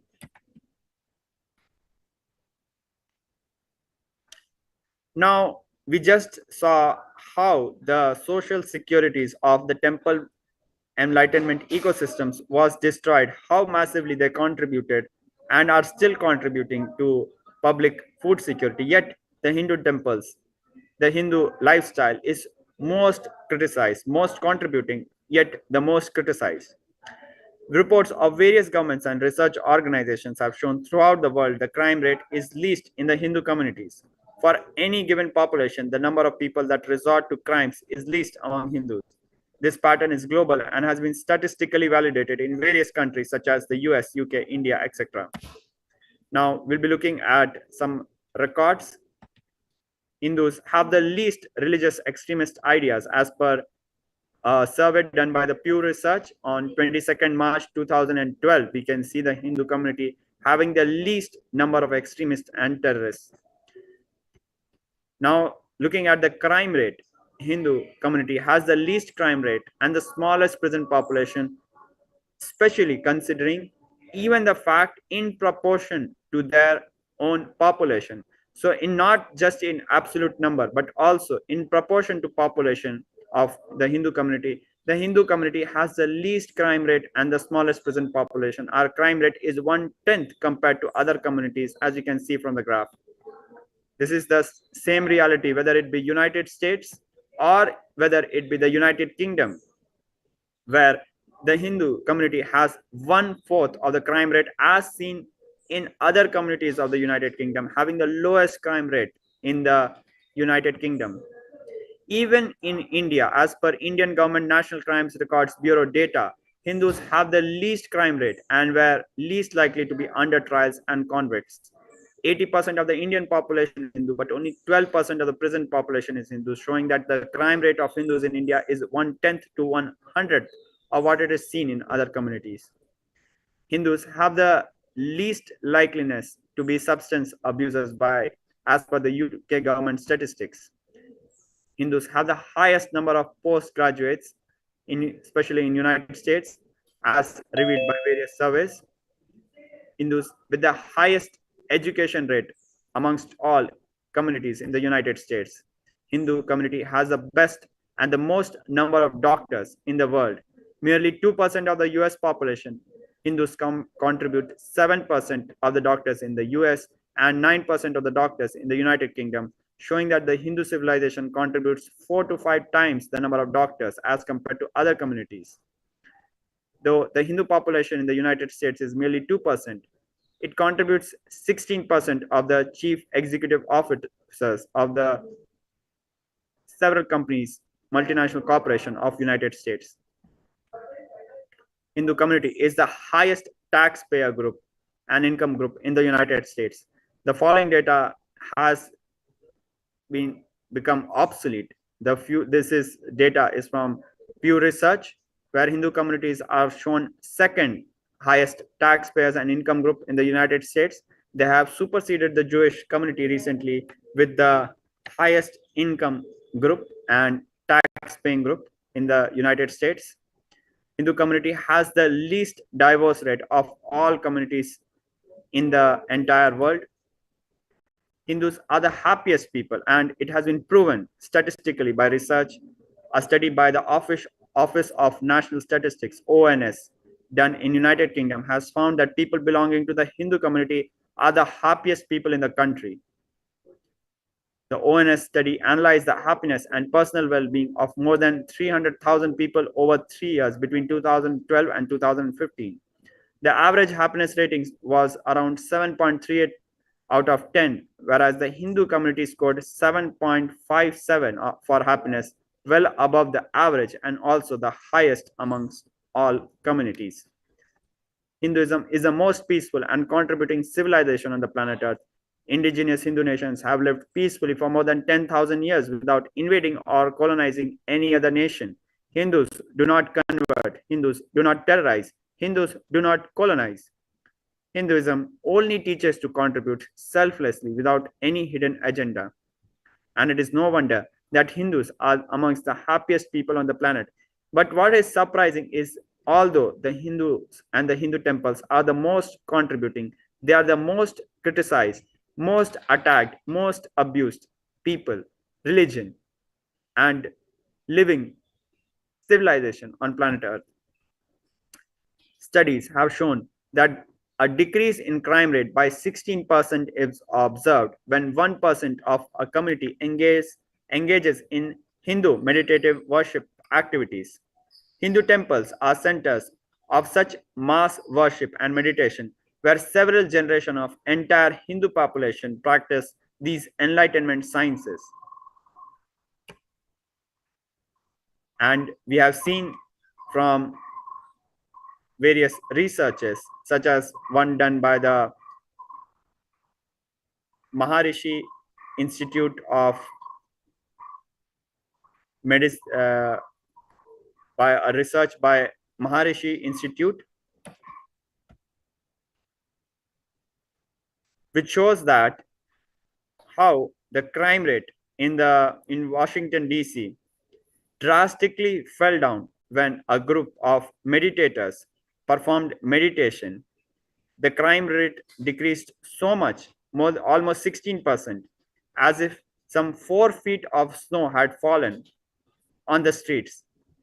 as one of the police officers revealed that such a sharp drop in crime rate was possible only if there was 4 feet of snow on the streets. Just by 1% of the population practicing meditation, Hindu worship sciences, there has been a drastic decrease in the crime rate. Shows how peacefully, non violently, lovingly the Hindu civilization has been contributing to world peace without receiving any credit and being criticized, called pagans, called heathens, called with worst possible hate speech, called superstitious, whereas all our worship sciences are contributing to world peace and inner peace. Let's take an example. On 6th February 2022, a 800-year-old Hindu temple was revived by a group of villagers in Sarve village near Puttur, Mangaluru district in the state of Karnataka in India. Now, this village had been tried to be renovated several times, but the community kept on failing for one or the other reason. And 800 years, the temple had not seen any maintenance which it required. Finally, in 2021, the villagers determined and started the renovation. Some donated their time. Almost 4,000 people donated their time and voluntary service in form of Shramadhan. Several people donated money and raised around 12 million Indian rupees in form of donation, 1.2 crore rupees. And a part of the villagers got so inspired by the energy of the Hindu community reviving the Hindu temple that a Muslim family of Abbas, Majulo Gade, got so inspired that they generously donated 3-acre land to the temple, offering the entire yield from that land to the temple for Annadan. We understand through this example how the revival of Hindu temples unites the entire Hindu community across segments, whether it be laborers who are offering Shramadhan, whether it be rich people who are offering their money, 12 million INR, or whether it be across religion and community boundaries, uniting even the Muslim community to offer Annadan. It shows how beautifully Hindu temples contribute to world peace, societal peace, inner peace.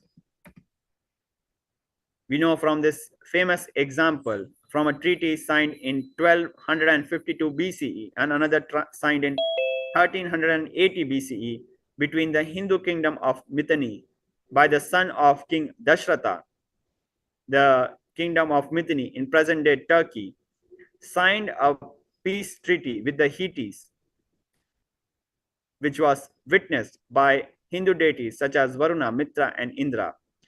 This peace treaty was archived in Hindu temples of that era and were found by archaeologists of the present day in those ruins of those ancient Hindu temples. This set a trend, and then Hittites also signed a treaty with the Egyptians, and this treaty was also witnessed by Hindu deities such as Varuna. We understand how the Hindu community, the Hindu people had developed a international viral trend of signing peace treaties witnessed by deities. Now, today we see the replica of this peace pact in cuneiform tablet found in Hattusas, Baghazokoi, hanging in the Security Council chambers of United Nations in New York as a demonstration to modern nations the power of peace through international treaties. Yet we fail to acknowledge the contribution of the Hindu lifestyle in making this international treaty happen. The fact that these treaties were witnessed by Hindu deities, Varuna, Mitra, Indra, how the Hindu temples kept this treaty alive for several thousands of generations, where there was no conflict, no fight for almost 1,000 years until there were invasions. and religious persecution and conversion, forceful conversion in the regions of Mithini and Hittis through the various modern religions. Until then, for almost 1,000 years, there was no war between these kingdoms, all thanks to the Hindu lifestyle and the Hindu temples, which celebrated these important events of signing of these treaties every year and reminded the entire civilization again and again, made them relive these important decisions again and again, and kept the peace alive. This has been the contribution of Hindu temples. The chanting of various Vedic mantras, Sanskrit shlokas, Sanskrit mantras has been scientifically proven to have various beneficial effects on the human body. The Sanskrit language is sacred to Hindus and is used to create and transmit precise vibrations, which have the effect of evolving the human brain to experience superconsciousness. These precise chants have corresponding physiological and neurological effects that are proven by contemporary research. These effects, such as enhancing cognitive function, verbal memory, reducing mental stress, depression, epilepsy, anxiety, balancing blood pressure, enhancing gene expression and immunity, improving sleep quality, dilation of blood vessels, inducing relaxation of muscles, etc. All are the effects of practice of enlightenment sciences of human body. Specific Sanskrit chants coupled with yogic kriyas have specific healing effects on the human body. All these things we get completely for free, like literally free healthcare we get from Hindu temples just by entering the Hindu temples and coming out of it. Yet there is so much criticism and attacks on Hindu temples, and unfortunately, a majority of Hindus are completely silent about it and feel ashamed to protect their Hindu temples, their heritage, because of the attacks, hate speech, and lack of confidence that has been injected into them by the modern media mafia and in the education system by the leftovers of the Macaulay era. A very less known contribution of Hindu temples is towards the Hindu parliament system. The Hindu temple of Chitambram, the Nataraja temple in Chitambram, has 5 houses of Hindu parliament. First is the Chit Sabha, the house of consciousness, Kanak Sabha, house of prosperity, Rajya Sabha, house of lords, Deva Sabha, house of cosmocrats, and Nritya Sabha. The Chit Sabha, house of consciousness, is gold coated, and it was a parliament of gurus, enlightened masters, and Hindu leaders who shared consciousness based spiritual enlightenment sciences to the world. The Kanaka Sabha, which literally means gold, the house of prosperity, but is copper coated. This was a parliament of Hindu resource developers in various fields such as money, grain, lifestyle, essentials like fuel, etc. We can understand Kanak Sabha as a chamber of industries and commerce, how it is addressed in the modern way. The Kanak Sabha, the house of prosperity, which can be understood as FICCI in India, or the Chamber of Commerce and Industries, CII, or the World Trade Organization, or it can be understood as the various business lobby groups and think tanks as they are understood today. These were not considered illegal or unethical. They were rather inspired how they can channelize their greed to earn money, to be wealthy for the benefit of humanity. The Deva Sabha, the house of cosmocrats, or the think tanks of individuals who live and inspire others to live the highest Hindu administrative principles to evolve sustainable development. We can understand the IPCC, International Panel of Climate Control, and International Panel of Climate Change, which studies the effects of global warming. such an international think tank which works on evolving sustainable development models. Such think tanks would be equivalent to Deva Sabha of Hindu parliaments, the Rajya Sabha, the House of Lords, where all the coronations of various kings and governors took place, all the major administrative decisions were announced. Now we understand how all these five parliament houses were inside the Hindu temple of Nataraja temple in Chitambram. Hindu temples have contributed massively, providing the world's oldest democratic systems, giving us peace, giving us strategic public infrastructure, food security, healthcare services, education, taking care of us for all our needs from our birth to death. When we are born, we are taken into the temple. When we die, we are taken around the temple. When we want to hang out, chill out, we go to the temple. When we are in worry, we are in sorrow, we go to the temple to pray to the Lord. When we are happy, we go to the temple and offer our gratitude to the Lord. For all our needs, Hindu temples have been serving A to Z relentlessly, yet they are the most criticized.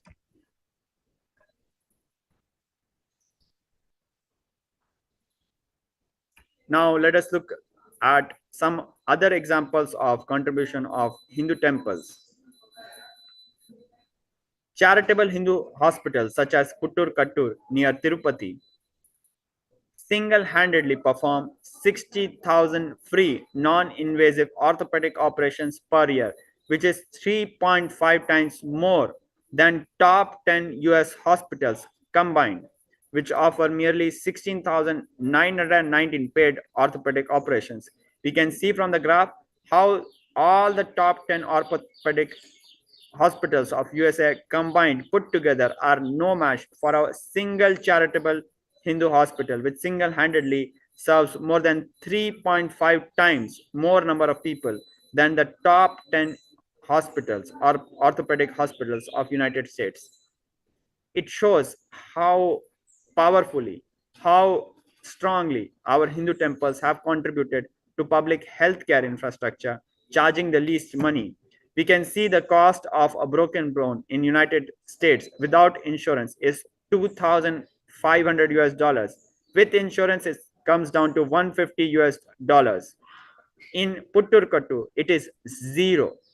Even with an X-ray, maximum possible cost is around $1, showing that the cost is 1 by 50th, 150th, 150th of what it is in the US hospital, the top US hospitals, showing how our Hindu temple-based enlightenment ecosystems are providing free healthcare and not just primary healthcare. If you look at the example of Sri Satya Sai Institute of Medical Sciences, which offers tertiary care, the most advanced treatments.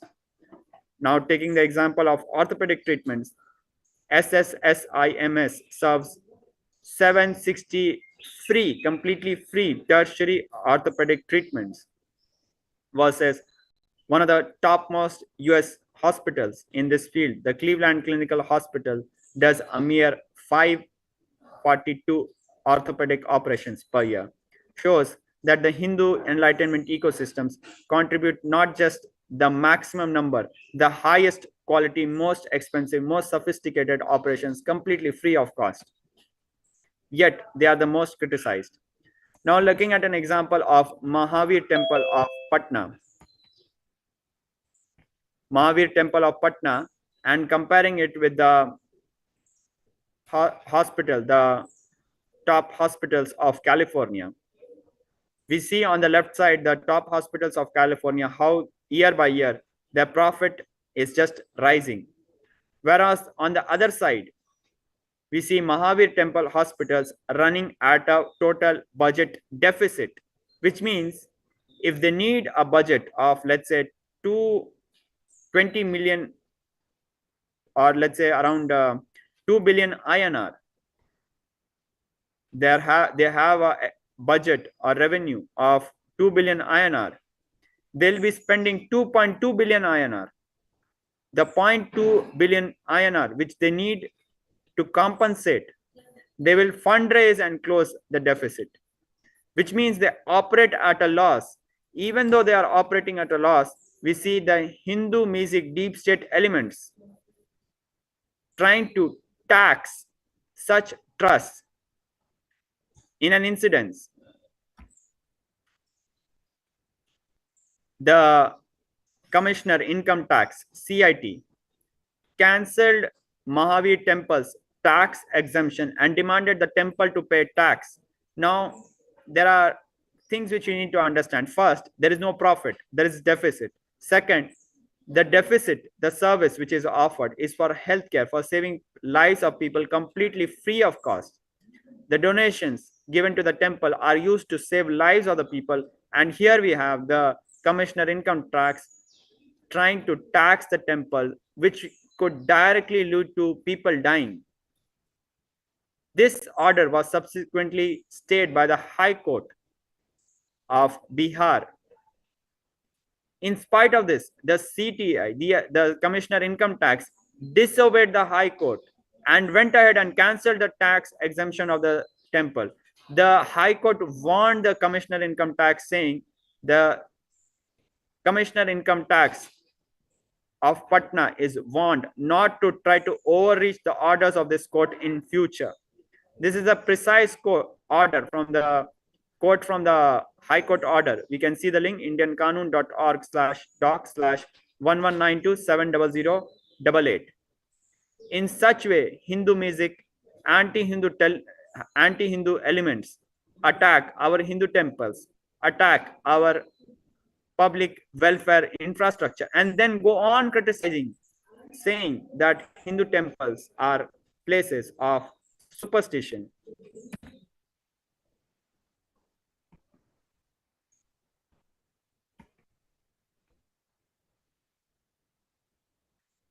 Now, moving on, let us look at some examples of how the Hindu temples have been so massively attacked. We see three examples here.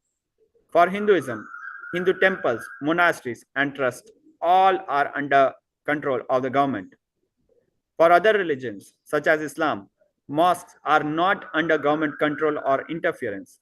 For Christianity, neither churches nor any Christian institute of trust are regulated or interfered by any law. What we need to understand, they are not even regulated by law. Interference is by far out of the question.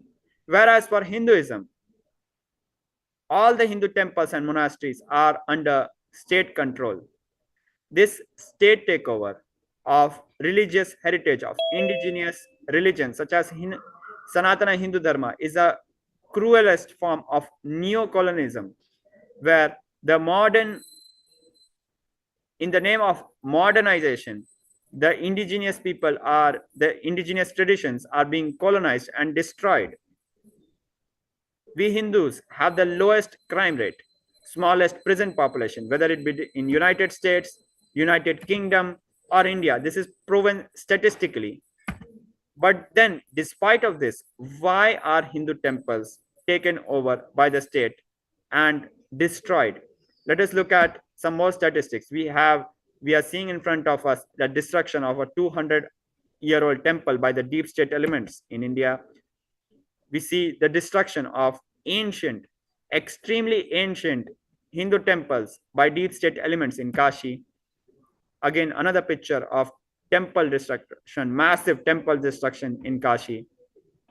We see how the Hindu temple of the Supreme Pontiff of Hinduism in Kashi was destroyed. How a Hindu monk of the Supreme Pontiff of Hinduism, laid his body in front of the JCB, the earth movers, trying to stop the anti-Hindu, the Hindu music, deep state elements, and terrorists from destroying this Hindu temple by putting his body in front of the JCB, trying to stop it from breaking the deities, breaking the temple. We see how planned bomb blasts were done in Madurai Meenakshi Temple on 2nd February 2018, and the entire temple gallery was destroyed. We see the picture of temple fires in Sri Vadaraneshwar Temple on 8 February 2018. Similar fire, man-made fire accident in Gangai Amman Temple and Adi Kumbhareshwara Temple, and we see how temples are attacked throughout. We see how temple properties are illegally captured and converted for non Hindu activities, commercialized, and sold for profit. Now, the Supreme Court of India has observed all these crimes and have asked the judge of the Supreme Court of India has asked the deep state elements. I do not know why government officers should run the temple. In Tamil Nadu, there are many cases of theft of Hindu deities, of idols. What are government officers doing? This is a question directly from the Supreme Court of India. We are referring to an article from 2019. Temples should be managed by devotees, not government. The Supreme Court of India is declaring. Despite this, the Supreme Court of India has made 3 judgments directing the state governments to withdraw themselves from administration and control of Hindu temples. The court orders directing the government to vacate Hindu temples has not remedied the situations, and the deep state Hindu music elements in India continue to destroy Hindu temples in guise of administrating them. More than 400,000 Hindu temples are being destroyed by deep state elements in various states of India. And some more examples. Top officials of top deep state elements, top officials of HRNC government departments held for swindling gold from temples. Flagrant misappropriation of temple funds and wealth by in massive scales by deep state elements. As we can see, 189 crore, around 1 billion INR worth of gold stolen, antique diamonds missing, 17 kg gold stolen.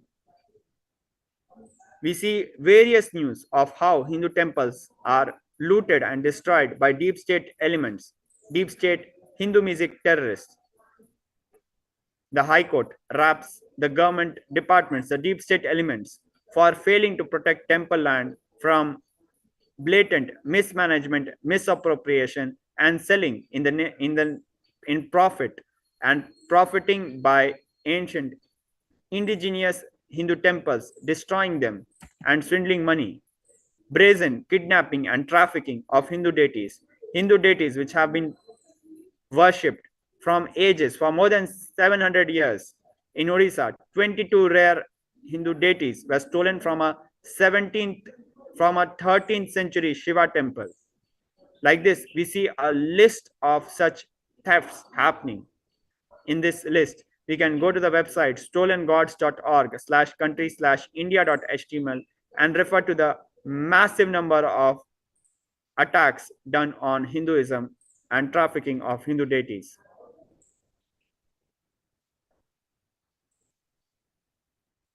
We see from various incidents that a state minister and top police official were found to be interfering in idol theft cases, trying to stop the finding of who stole the Hindu deities. We see how the deep state elements destroying more than 800-year-old Hindu temples and claiming that this destruction was completely unplanned and they are helpless as they do not know how to reassemble the Hindu temple after destroying it. We see the Supreme Court of India asking, I do not know why government officers should run the temple. In Tamil Nadu, there are many cases of theft of idol. What are government officers doing?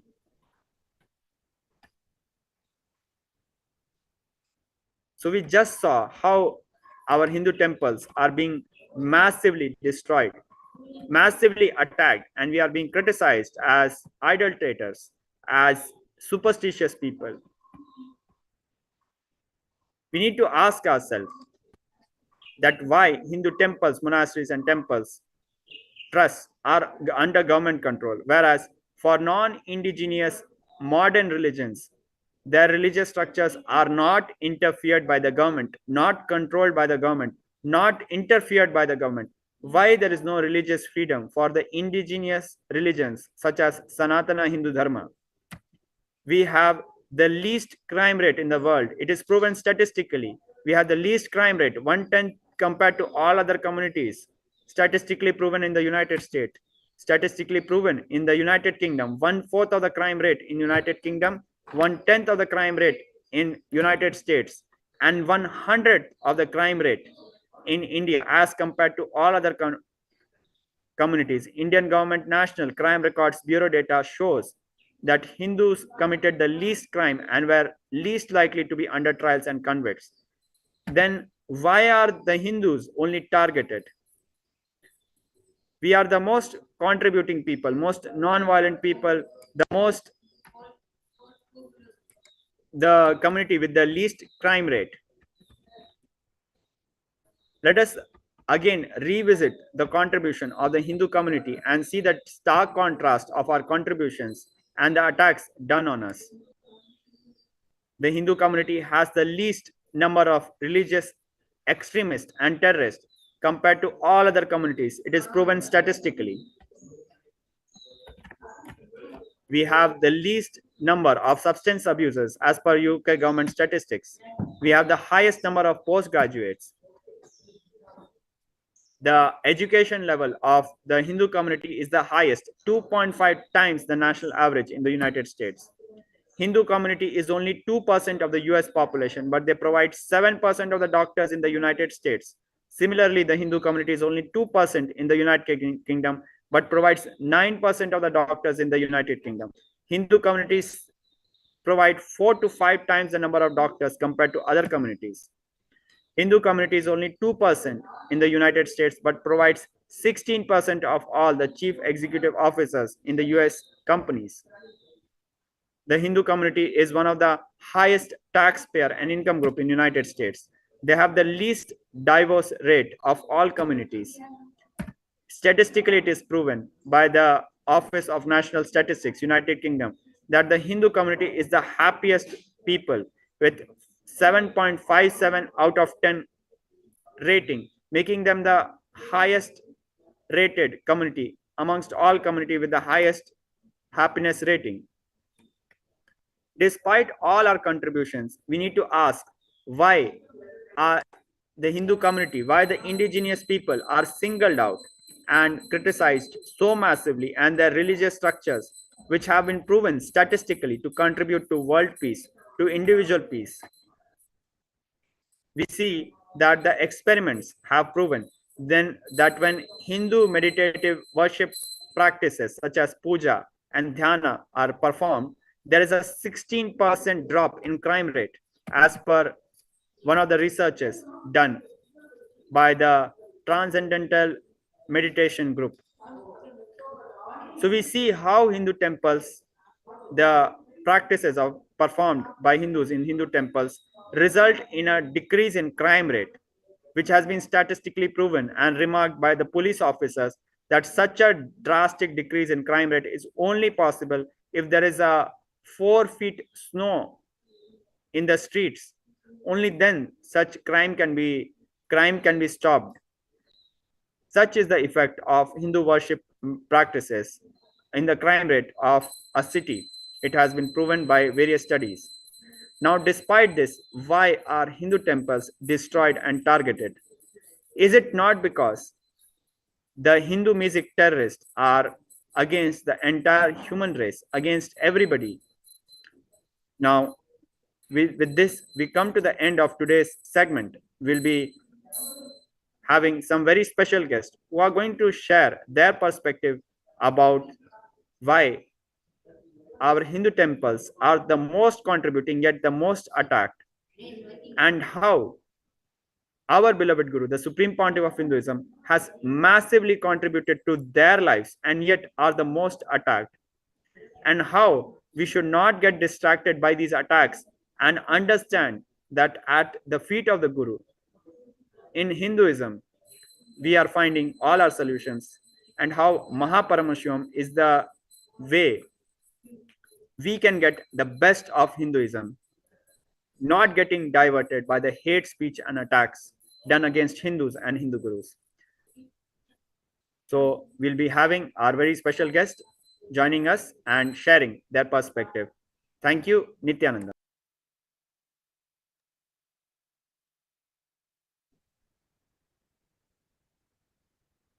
Nithyanandam. Yes, thank you very much, Maharaj. Nithyanandam, everyone. And so, yes, as Maharaj just mentioned, just a reminder of the Paramashivoham.org, Mahaparamashivoham. And so, yes, so this long history of attacks in Sanatana Hindu Dharma and against the Enlightenment civilization. So, not only that, but any single country, if you look around the world, what is the highest expenditure for the average of the countries around the world spending on the military? And so not having the goal of what is the purpose and need for all of the humanity around the planet. So the only nation that is standing for the need for all humanity is Sri KAILASA, the ancient Enlightenment Hindu civilizational nation, being revived by the Supreme Pontiff of Hinduism, Jagat Guru Mahasannidhanam, Bhagavan Sri Nithyananda Paramashivam. And so we'd like to share some of the experiences of the contributions Swamiji is making and what are the possibilities for our lives and breakthroughs from Mahaparamashivoham program happening December 9th through 29th, which you can enter your intention now to be part of through the paramashivoham.org link. We'd like to welcome someone who has had experiences in the recent Paramashivoham 3 earlier this year from the initiations and darshans from the Supreme Pontiff of Hinduism.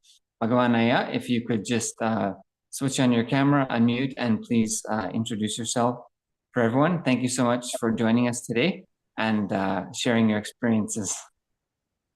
Yeah, Nithyanandam, namaste for people who are not used to Swamiji and Nithyananda Sangha. Yeah, go ahead. Yeah, I'm Bhagavan Reddy. I'm originally from India. Been living in US for almost quarter of a century. Almost this coming January, I'll be 25 years living in US. I've been following Swamiji since 2009 September. I'm married with 2 children. 2 of my children are raised in Gurukul, in Adi KAILASA, meaning in Bangalore, Adinam. Yeah, that's a little bit about me. Great, Aya.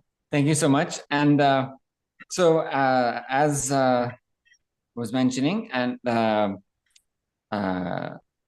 that you had participated in the Paramashivoham 3 earlier this year and experienced the initiations and darshans. And so we've been sharing on this program about the superconscious mutation process and the superconscious breakthrough that Swamiji is giving to the humanity, and sharing some of the experiences of how that transforms people's lives and what changes it makes and the experiences that people have. And actually, you had an experience with Swamiji at a certain point also, with an initiation process where you had an outer body experience. I wonder would you want to share about that briefly? Yes, sure. Yeah. So that initially I was not believing in Guru, God, or Hindu Shastra or Hindu, the text, right? So, and my search was there to find out what is the truth, why we are not fulfilled, or why we don't have harmony in life. So like that, my search ended in Swamiji. And so one of the programs when I was attending during the Nkriya, Swamiji was teaching how to manifest things, And during that time, I was following, Swamiji was guiding the meditation, and as part of the program. When I was doing the meditation, suddenly, I was sitting position, Vajrasana, in a sitting position, and suddenly I left the body. And after some time I came back. I don't know how many, either is seconds, it lasted seconds or minutes, I didn't know.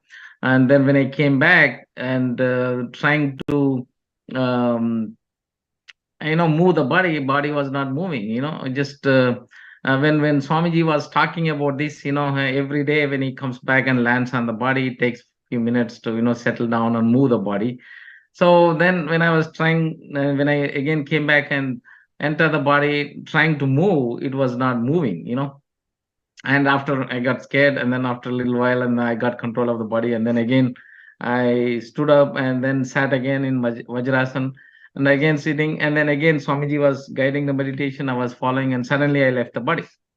And then I was asking who is me, and I mean, where am I, who am I was asking. After some time, I don't know how long it was, and again I came back. When I came back again, so when I started the meditation, I was in Vajrasan sitting position, but again came back, and then body was lying.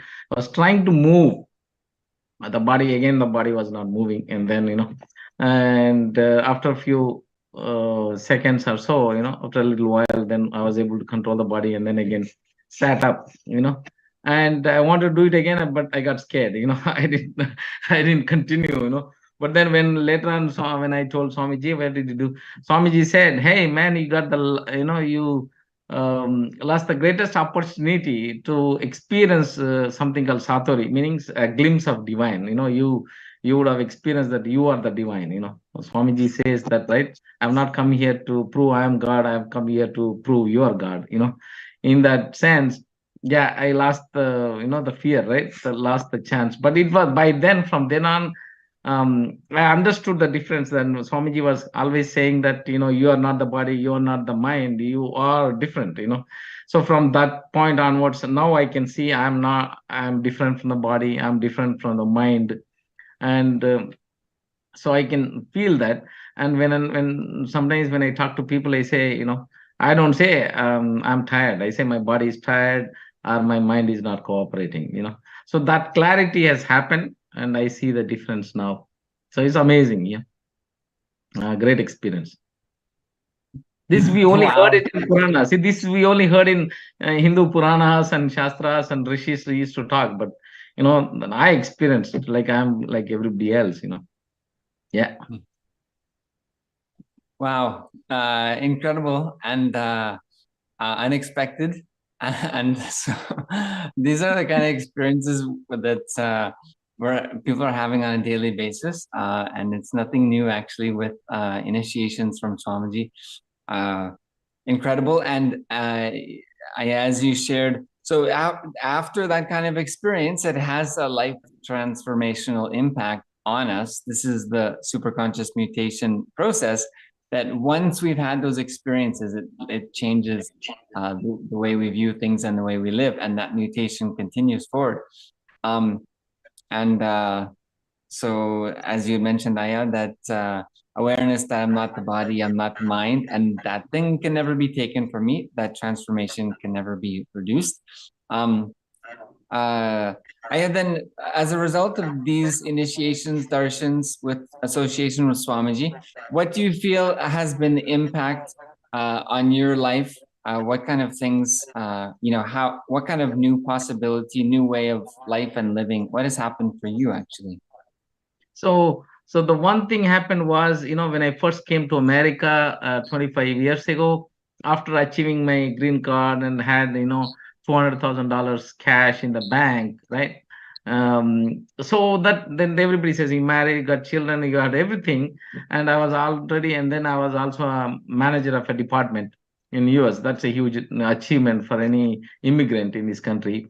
So I was thinking, I reached the American dream, but I have got the American dream in terms of the position, title, career, and money. Everything is there, but I didn't have something called, there is no fulfillment, there is no peace of mind. There's huge stress, and there's a huge the conflict, the mind, right? There's no harmony with myself and people around me. There's no peace, there's no fulfillment, there's no what do you call that? Why is this? So my search started in 2002 or so, and continuously was going. I didn't believe in until then. I was a great Shiva Bhakta until 1983 or 85. Then I left everything because I got disillusioned by the people who are teaching Hinduism. I didn't have that. But then I continued to be like anti-God, anti-guru, anti-shastra, anti-tradition, everything. But then when I was hit with this dilemma, who am I? Where did I come from? Why am I, going through these experiences? Why I'm not happy? That's a fundamental question, right? So when I was searching, finally I met Swamiji, and with all these experiences, and I have experienced in 2012 March, I have experienced the ultimate breakthrough, meaning understood the secret of life and why. And that's when I got my fulfillment, happiness, harmony with myself and people around me, and the stress-free life. So last 10 years, and I have declared myself to be the happiest guy on the earth, people around me. And so that's the power of Swamiji. That's the power of all these initiations and following Swamiji. Swamiji not only gives you an explanation logically, if he cannot give you a logical explanation where we are not able to understand, he gives you an experience, through initiations, meditation, and kriyas, and this is an amazing, amazing experience. So after that, then now I understand the secret of life, why we suffer, or why we don't have peace of mind, or why we don't have the harmony with ourselves and people around us, and why there is a conflict. All those things I understand, and Swamiji has made it happen. Without Swamiji, probably I would have been still lost and gone crazy with the stress, the modern day stress. Yeah. Right. And so amazing. Actually, so you then in your work life, so with this transformation and how things have been happening for you, what is the impact you've seen on others? Have you had any feedback from others about if they notice a change in you, or they feel differently around you? Or what have others said about their experience of your transformation also? Yeah, Swamiji said that we are all initiated, and then people around, we are like living deities or walking deities. People around us also would experience, or sometimes even they will get that biomemory picked up. So one of the colleagues, the one of our business partners, I mean, there are many people, they say that I'm very quiet, settled, and not rushed. They see a huge difference in me. And second, very particularly, one person didn't know that I was following Swamiji, and I've been Swamiji's meditation, yoga, and all these kriyas. He didn't know. So 3 to 6 months later, after being associated with me, and once he called me and said, "Bhagavan, what's going on with you? Whenever I was with you for more than few hours, when next 1 week I'm peaceful, stress free. I can handle the office stress better, peaceful, and then very quiet, calm mind. What's going on with you?" Whenever so I've actually suddenly I see a huge change, and then after 3 to 6 months, and I traced it that whenever I'm with you, I have these things. What's going on? And he experienced that the peace around me. I said, "Hey, that is because of my guru." And he taught me all these meditations, and the yoga and meditation, and these kriyas and completion, and unclutching, all these the meditations, and the understanding of life. So because of that, Swamiji says I'm like a living deity. People around me, if they're sensitive, they could feel that same thing what I'm doing. So then after that, I have introduced to him, and he learned the unclutching meditation completion technique, and now he understands. He says he's in bliss. Yeah. Okay.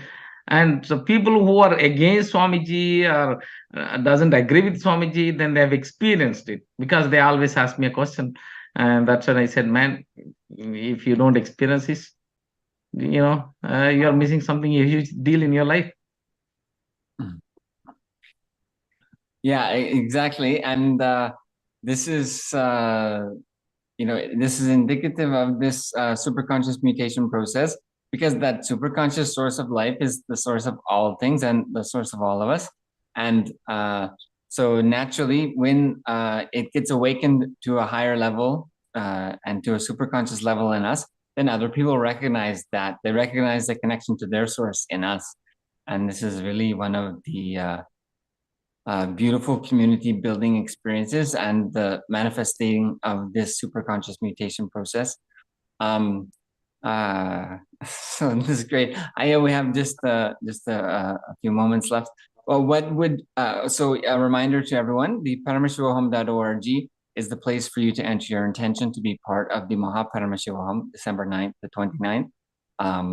This is next level. This is not just what we're hearing now from Bhagavan Aya and what we've heard from the other participants, but this is next level. This is the next level, and the initiations have already started and have just been just blowing people away on a daily basis. And so 21 days with Swamiji is literally a space that measures off the charts on the scientific studies.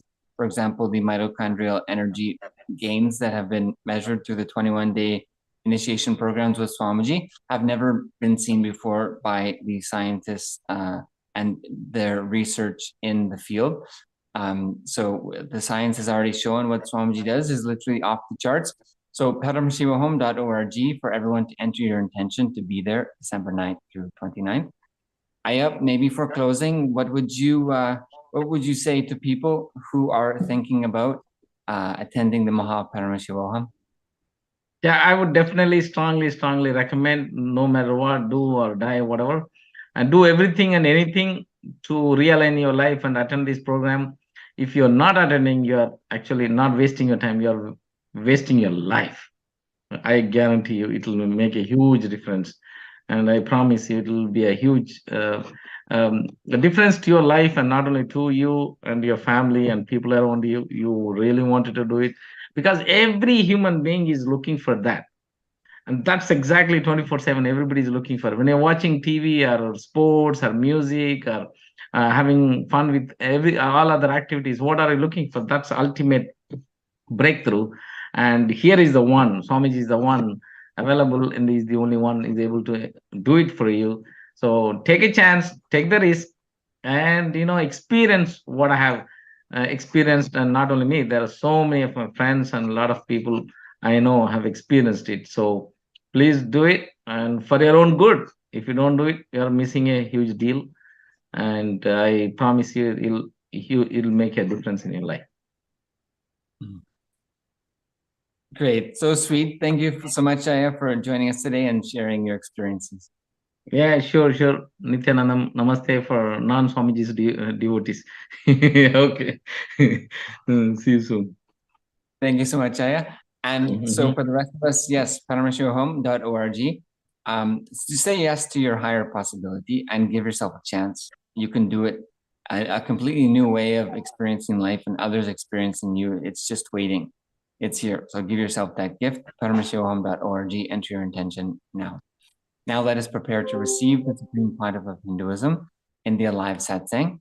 So whatever intention you like to manifest in your life, sit deeply with that intention. Sit with that intention that it must happen. And you'll see the transformation happening now. You can visualize that intention has already become reality, and let us chant Mahavakya intensely and prepare to receive the presence of the Supreme Pontiff of Hinduism. Om Nithyananda Paramashivoham. Om Nithyananda Paramashivoham.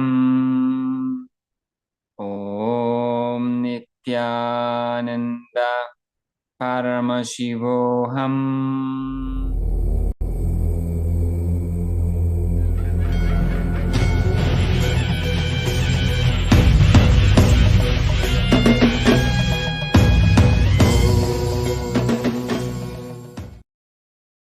नित्यानन्देश्वर परमशिवसमारम्भाम् नित्यानन्देश्वरि पराशक्तिमध्यमाम् अस्मदाचार्यपर्यन्ताम् वन्दे गुरुपरम्पराम्।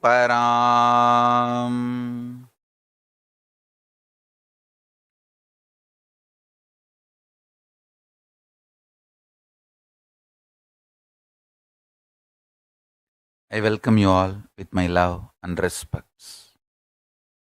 I welcome all the devotees, disciples, Samajis, Satsangis, Srimahans, Mahans, Tanidar, Kotari, visitors, viewers, Nithyananda Yogam participants, Kalpataru Yoga participants, Hindu University students, Nithyananda E-Gurukul students, and all the E-Kailasa Vasis. I welcome all of you sitting with us through Nithyananda TV, YouTube Live, Facebook Live, Enlighten app, Kailasa TV, Hinduism Now TV, Twitter, and two-way video conferencing having Nayana Diksha. I welcome all of you with my love and respects.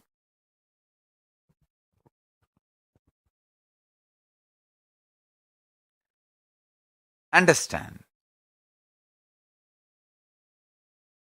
Today's revelation from Kailasa. Life is for contributing. When you start contributing, intense life energy explodes in you. Jiva, Ishvara, Jagat. Listen. Jiva means individual soul.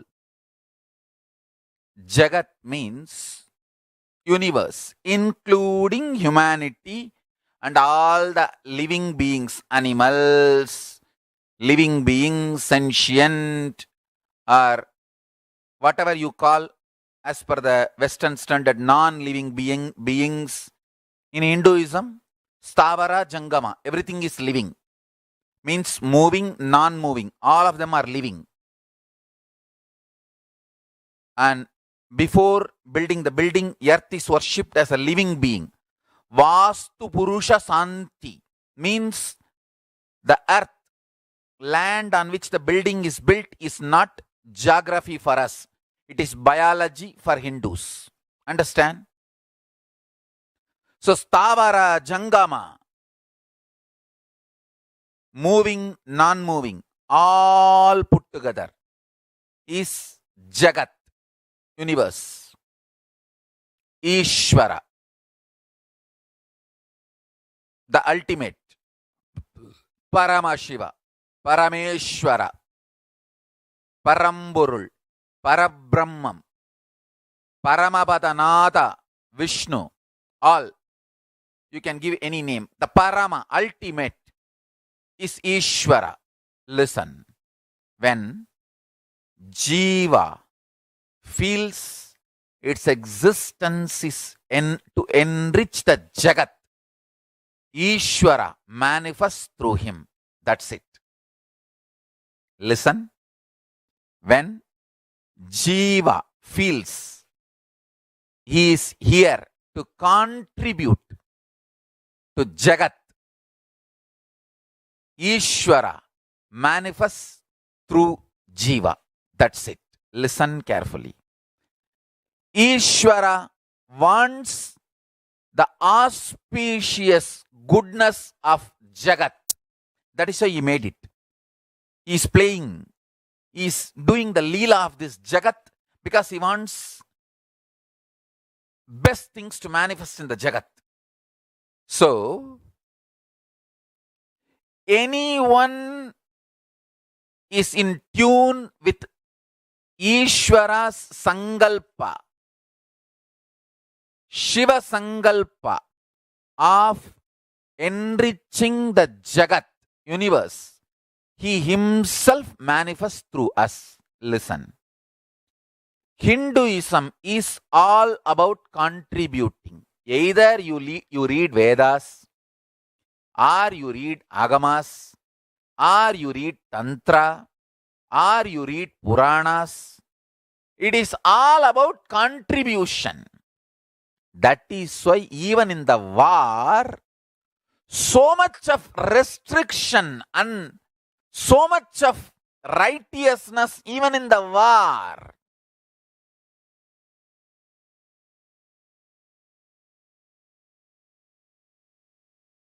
Understand?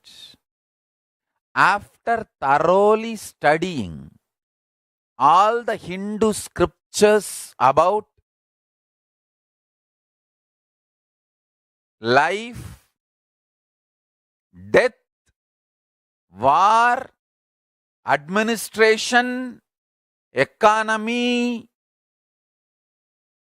law and order, social order, enlightenment, after thoroughly analyzing, understand? I don't want to say I have read all scriptures, but I have read enough scriptures to understand what I am talking. After reading all this, I am absolutely convinced Hinduism is all about life positive. Extremely life positive. Whether it is a simple acts you are expected to do, making rangoli with the rice powder outside your house, in front of your house, or applying marudani in your fingers, mehendi, or applying the turmeric powder for your face and kumkum early morning. Everything is all about life positivity. Life positive, life positive, life positive, life positive. Go on contributing, contributing, contributing.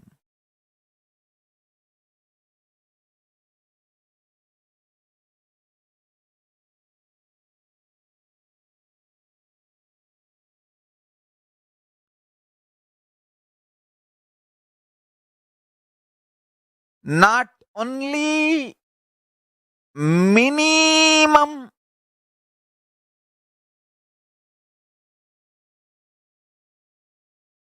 bare minimum, as low as possible, taking back from the Jagat, but giving as much as possible. Hinduism is all about that. That's it. I tell you.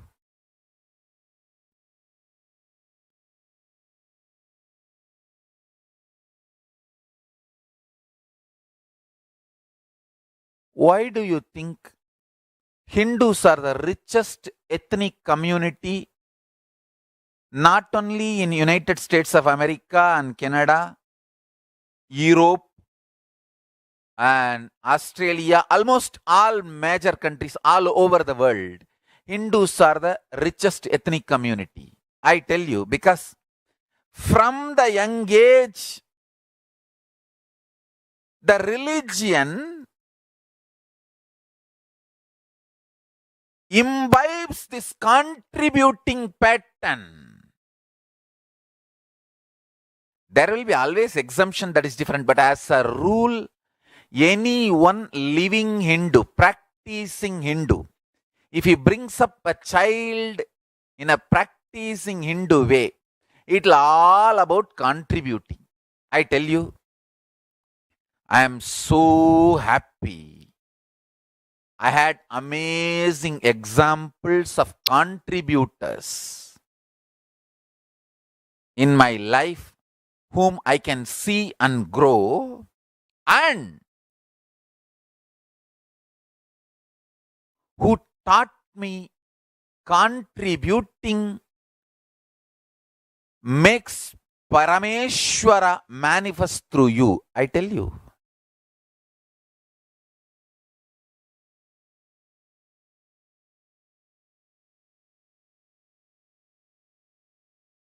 When I came out of Ramakrishna Mission, the first ashram I established, I named it after Ramakrishna Mission as Ramakrishna Dhyana Peetham, for my deep gratitude to Ramakrishna Mission that I learned how to do hard work.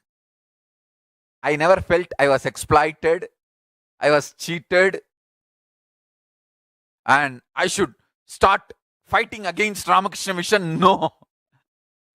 I felt, oh God, how much they taught me to do hard work. A great opportunity I got to do hard work, sincere work. You can talk to any Ramakrishna Mission sadhu. They will tell one thing. Oh, Nithyananda, yes, he was our brahmachari. 24 hours he will be working. Workaholic fellow. That's what they remember. We have reminiscences from many of them. I feel extremely grateful that they have given me an opportunity to learn hardworking. Understand? I tell you. Contributors, wherever you go, you will enjoy life. All contributors will always have Lakshmi,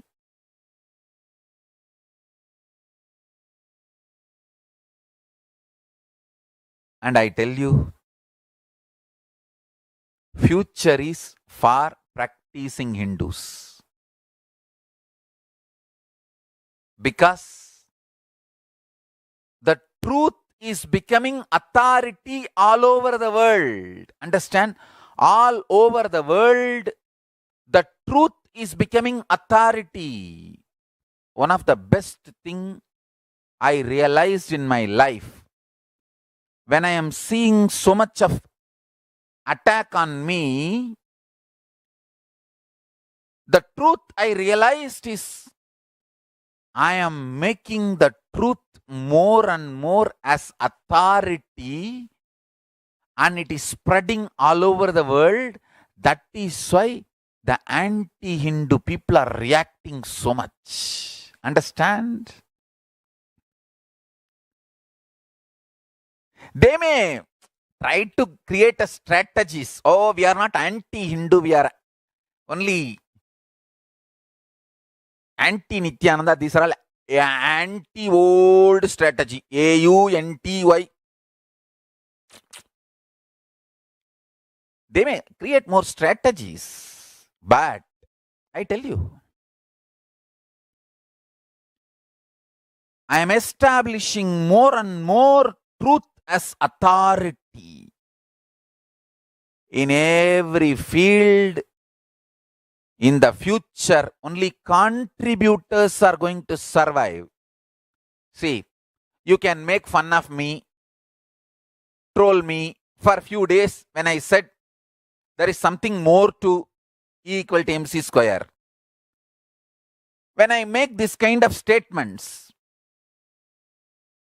like I am saying that zillions of universe rays exist for zillions of years and dissolve, get pulled out of delusion and gets liberated, all this happening now without time gap. You can troll me for a few days, but soon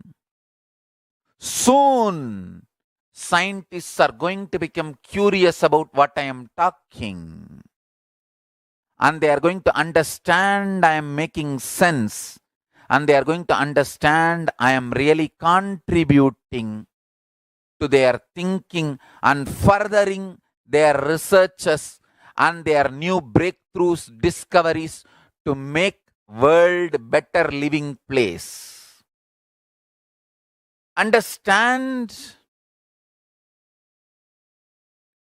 Once people start understanding I am contributing and I am establishing the truth as the authority,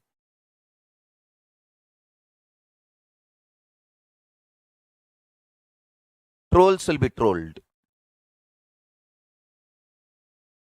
Trolls are fools. They don't have history. The haters are losers. They are not going to be part of the history. Contributors are going to be part of the history. Understand? In every field, in the field of economy, 99% of energy should be contributing economy. Only 1% should be administration. Now, 80% of the people are trying to grab and administer. The bottom 20% people are getting destroyed, literally killed and sucked, forced to contribute. Understand? The Hindu economy is all about contribution. 80% will be contributing. I tell you, all the attack on agriculture, the Hindu agriculture happening in India. Please understand, the Hindu agriculture is literally getting destroyed. I don't know who is going to save. If the Hindu agriculture is revived, the economy of the world will boom, because the Hindu economy is all about intense contribution. It's not consumeristic. It's contributing economy. Whether in the field of economy or in the field of social stability, I tell you,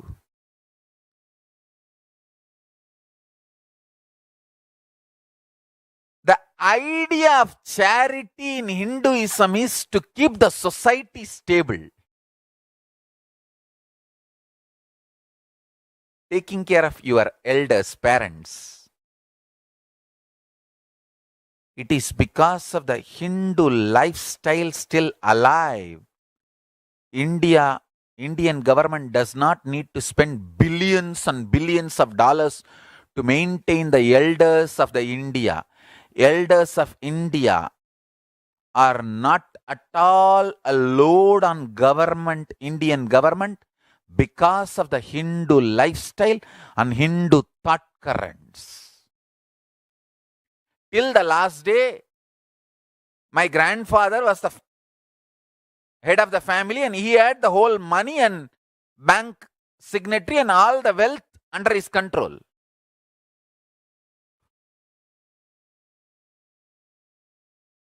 There is no retirement concept in Hindu family style.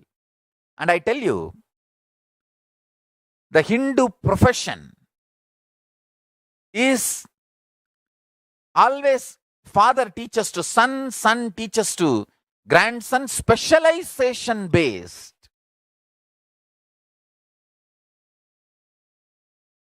Specialization. So always father remains as a teacher and father figure till his death. And you are always remembered by your father or grandfather. My whole village, my nickname is Mudaliyar Parent. Means grandson of the Mudaliyar.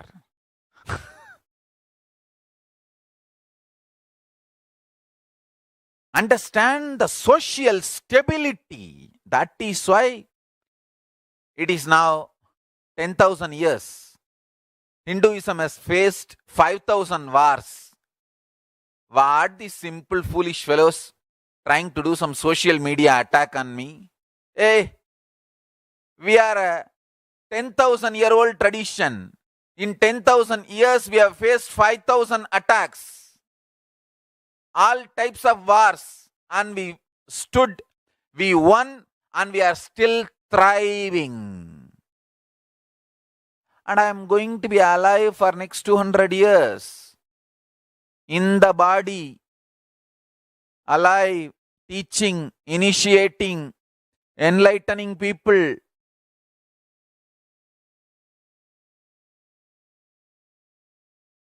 And creating a huge sannyas sampradaya.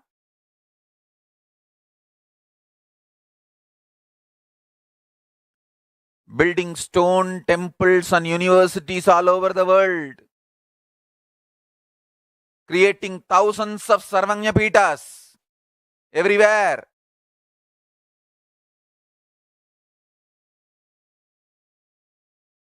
I'm happy to announce one good news that we are getting a property in Sri Lanka. There is in 18 Adinams traditionally, Varani is one of the place. In that 18 Adinam, Varani Adinam is one of the important Adinams. Varani Adinam is the only Adinam outside India. In Sri Lanka, so in that Varani place, somebody is donating a place, we are going to revive that Varani Adinam. Now, I don't know whether that Adinam exists or not. We are going to revive Varani Adinam. There are well-known 18 Adinams, like Kanchi Tondai Mandala Adinam, Madurai Adinam, Tiruvavadurai Adinam, Dharmapuram Adinam, Swargapuram Adinam, Sirgazhi Vellalar Adinam.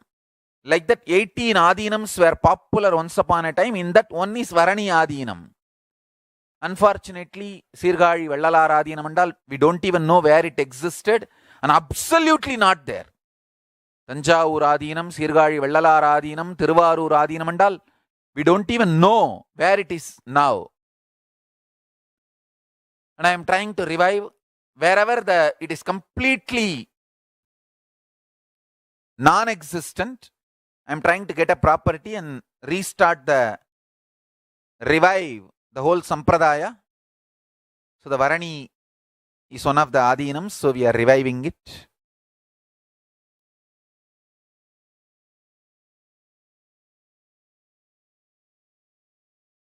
Go on contributing.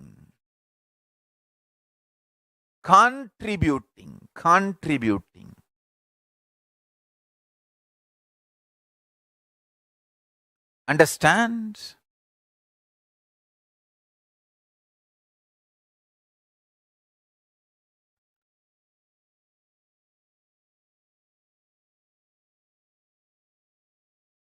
It's a contribution through which Paramashiva manifests through you. Of course, we need to tell the world how much we have been attacked, how much Hinduism has suffered and Hinduism is going through. We have to tell the world, no doubt. But the brand of Hinduism is empowering and enlightening. Understand? Empowering and enlightening and enriching is the brand of Hinduism.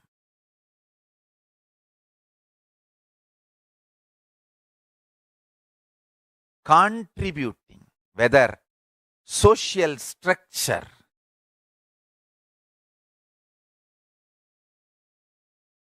economical structure, even after being swindled so much by so many invading nations, still India is able to withstand. It is because of the contributing thought current of Hindus.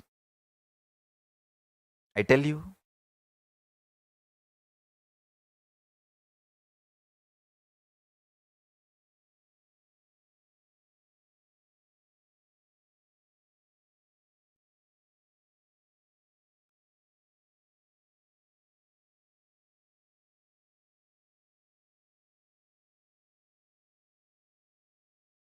Charya Pada. Last few days I am talking about Charya Pada.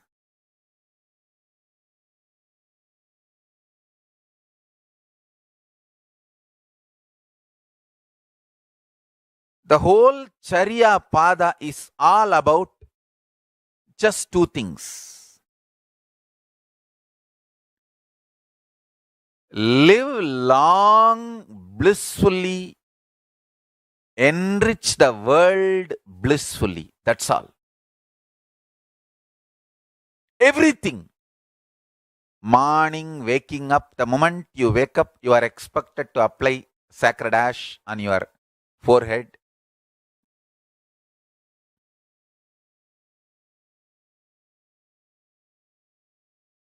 Remembering how whatever you saw in the dream is now ashes, which is inside your head. Now whatever you are seeing also will become the ashes like this. When you go inside your head again, remember that and apply the vibhuti. That's it. What you saw inside the head as dreams, what you are seeing outside the head as universe, both are just the same ashes. Remember that and apply. That's it. When you remember that, you will have so much energy, life, strength to contribute.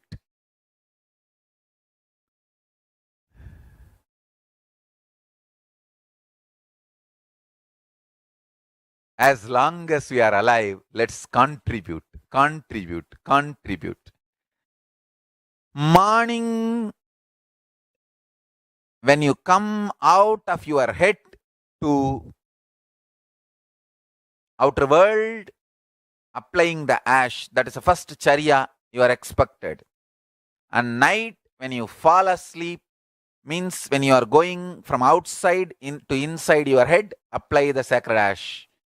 From that to this, the whole charya pada, the essence is live long, healthily, happily, blissfully, and enrich, empower, enlighten, happily, blissfully. That's it.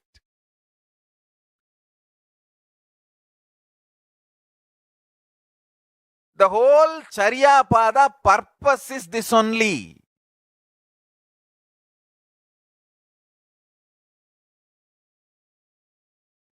Isha Vasyamidagun Sarvam Yatkincha Jagatyan Jagad Tena Tyaktena Bunjitama Kridakasya Sviddanam Kurvan Nevega Jijivishecha Daggu Samaha Evam Tvayinanyate Dosti Nakarma Lipyadena Re.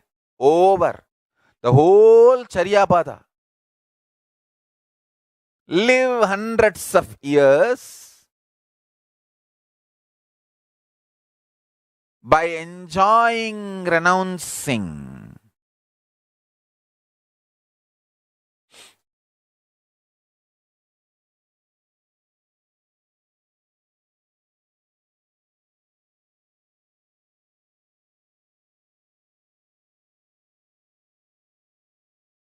I tell you,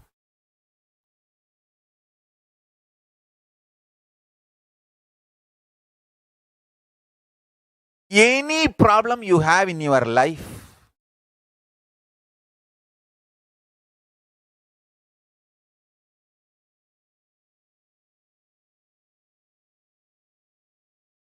any problem, maybe it is you are struggling in your office without having a breakthrough, you are struggling in your personal relationships without having a completion, you are struggling inside your head, or you are struggling with some anger and frustration, any problem you have,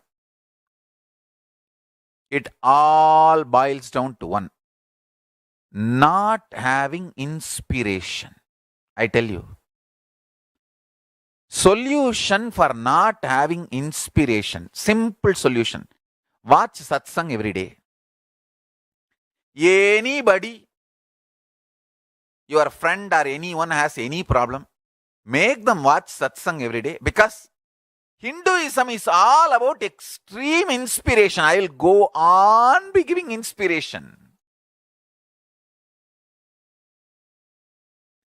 In various languages I may speak. One day I will speak about yoga, one day I will speak about puja, one day I will speak about powerful cognitions, one day I will speak about Swarga, one day I will speak about Naraka, one day I will speak about your stomach, one day I will speak about Raurava Naraka, Kumbhibhagam, Avichi Naraka. But end of the day, it is all about inspiring, contributing. Whether wearing Rudraksha, or having jata or anything. Life is all about contributing. When you contribute, wealth gathers around you. I tell you, sincerity and contributing ability is the real wealth. I always felt that is the strength. That is the strength.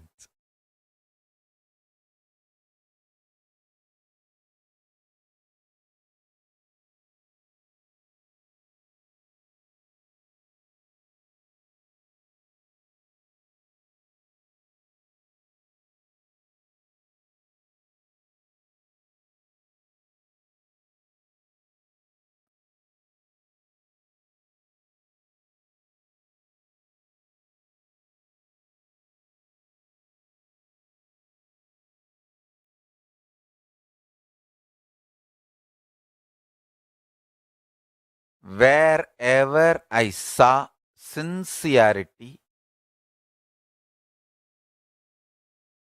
contributing, I saw Lakshmi energy showering, living happily.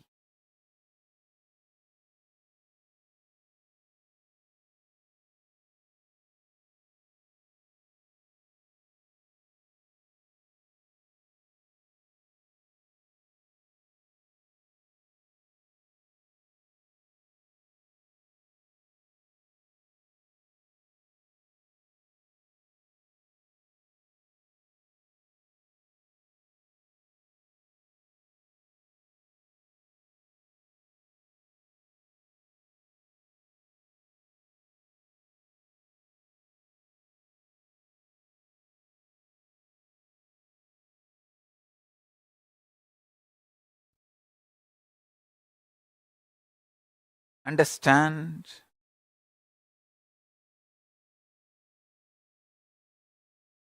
End of the day, contributors will be part of the history.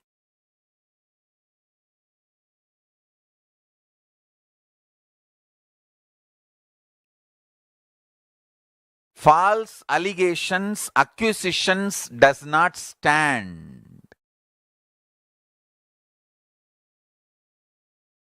That all that does not stand.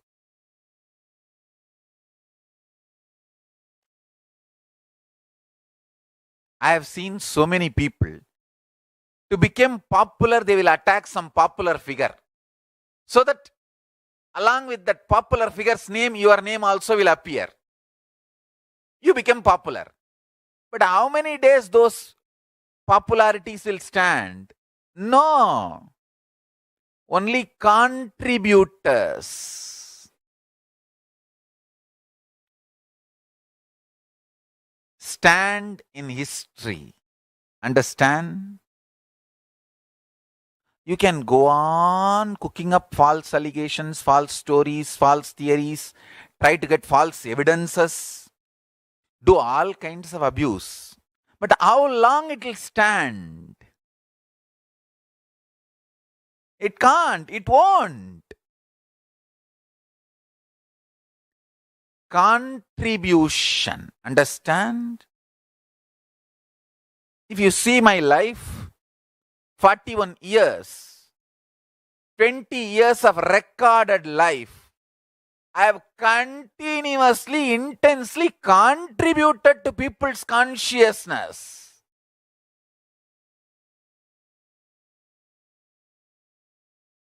"41 years of life, 20 years is recorded, documented from 2000.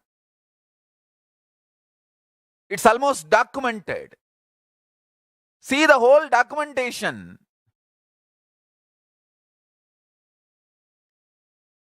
In the 20 years, I don't know whether 30% or 40% of the days we have video record of me sitting 20 hours, 18 hours continuously and talking to people, initiating people, giving energy darshans, giving spiritual counseling, healing, continuous contribution.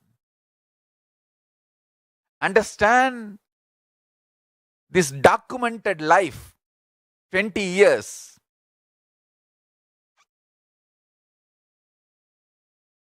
The amount of work I have contributed, and the temples, centers, ashrams built everywhere. Understand? Contribution stands. That makes you complete blissful.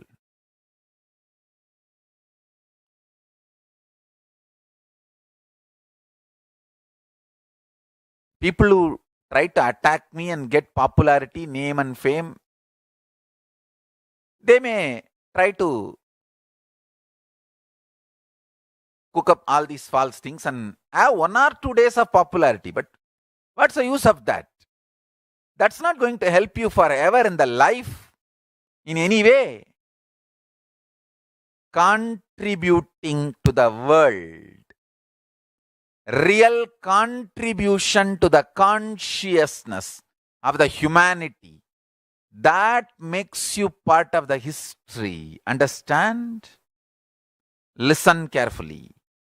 When you decide to contribute to the universe, to the Jagat, to the humanity, Ishvara manifests through Jiva, self.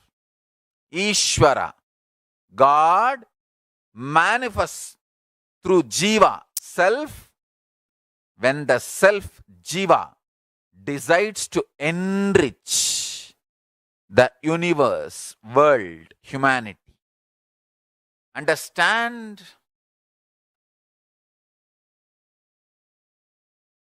Enriching and empowering life positive is not just moral or good advice, good attitude. No, it is a spiritual methodology for enlightenment.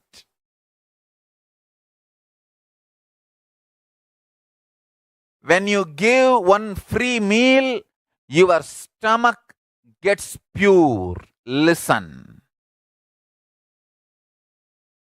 When you give one free meal, your stomach gets pure. Your guts gets cleaned. You decide to give your own meaning for this statement. What I made is the ultimate truth.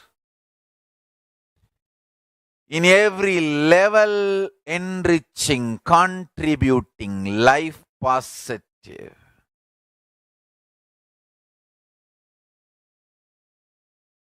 In your business ethics, in your relationships, in your responsibility, in your everything. Enriching, enriching, enriching makes you manifest powers. I tell you, it makes you manifest powers. It is a straight way to live in Kailasa and reach Kailasa. If you are giving a wake-up call to your brother, your friend, your teamily for morning Brahma Muhurta Yoga, see, morning 4:30 to 6 is Brahma Muhurta. Whichever country you are living, your time 4:30 to 6 means one Muhurta before the sunrise is called Brahma Muhurta. One Muhurta is 1.5 hours. 1.5 hours before the sunrise is Brahma Muhurta. Best time for Brahma Muhurta is, understand, best time for yoga is Brahma Muhurta. Best time for morning yoga is Brahma Muhurta. Whether you give one morning wake-up call to your teamily person, waking him up or up for the yoga, or you do a simple enriching inviting somebody to come and receive Atmalinga and start the puja, everything makes you manifest Kailasa space. Understand? All enriching. Or you just press a simple share button of Swamiji's satsang to your friends and family or somebody, all enriching. All enriching makes you manifest Paramashiva. Understand? The only problem Hindus have is we don't tell the world the good things we are doing, and we don't tell the world how much we are attacked and abused. That is the biggest problem. That is the only problem we have.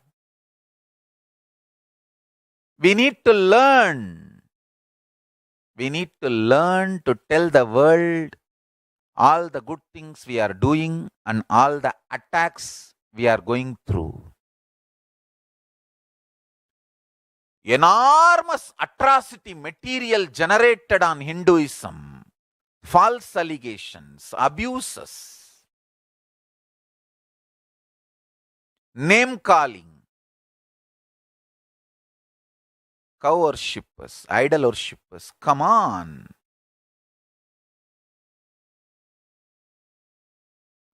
You need to know simply planet Earth cannot afford meat eaters.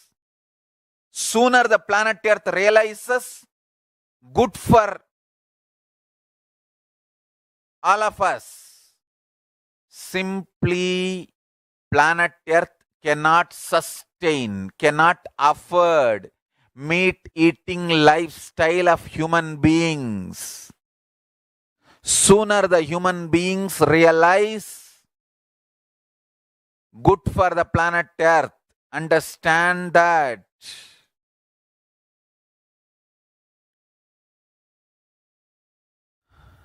One good thing with social media, truth is becoming authority everywhere. People have started realizing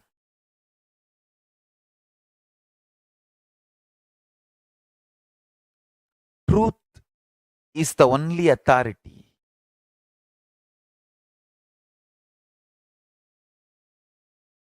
Understand? The future is going to be all for contributing traditions. And you also need to know, no religion is going to have power over people in the future. Only all is going to become traditions. And only the contributing traditions are going to have power over people.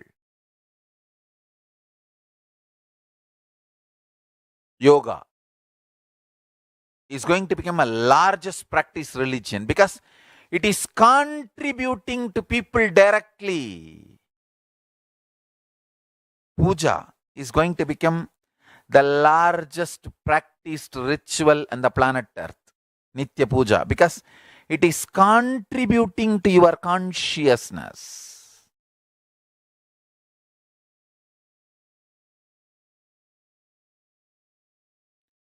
Powerful cognitions are going to become the principles for humanity very soon.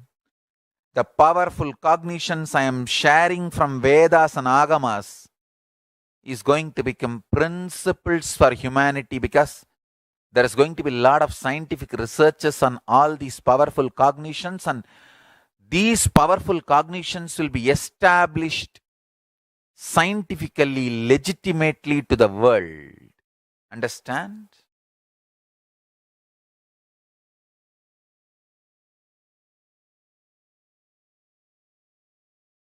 The job really Hindus need to do is to tell the world. I have incorporated this Kailasa, nation without borders. Kailasa, nation without borders. In a way, I can say whole universe is the Kailasa.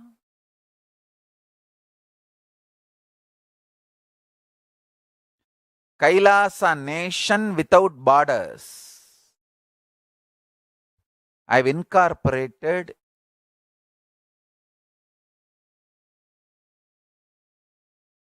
in multiple countries. Each Kailasa will function in their own countries as per that country's law, within that country's law.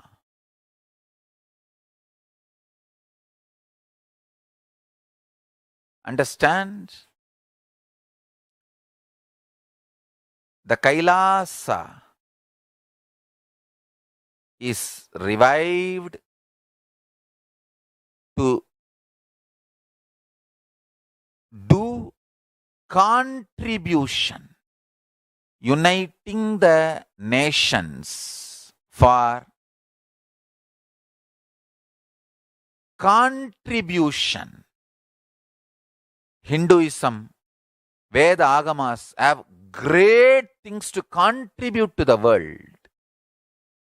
Like the great power manifestation science, the ancient culture and arts, the ancient lifestyle truths, the ancient medical practices and medicinal knowledge, the ancient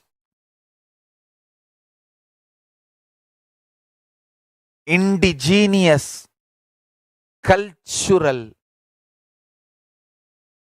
heritage and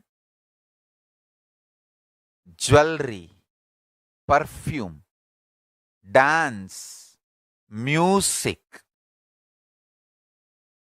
In every level, Hinduism has so much to contribute. Veda Agamic traditions have so much to contribute.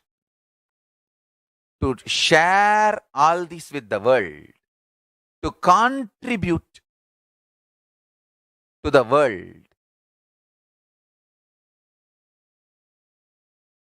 Many of the devotees, disciples are creating organizations, sanghas all over the world.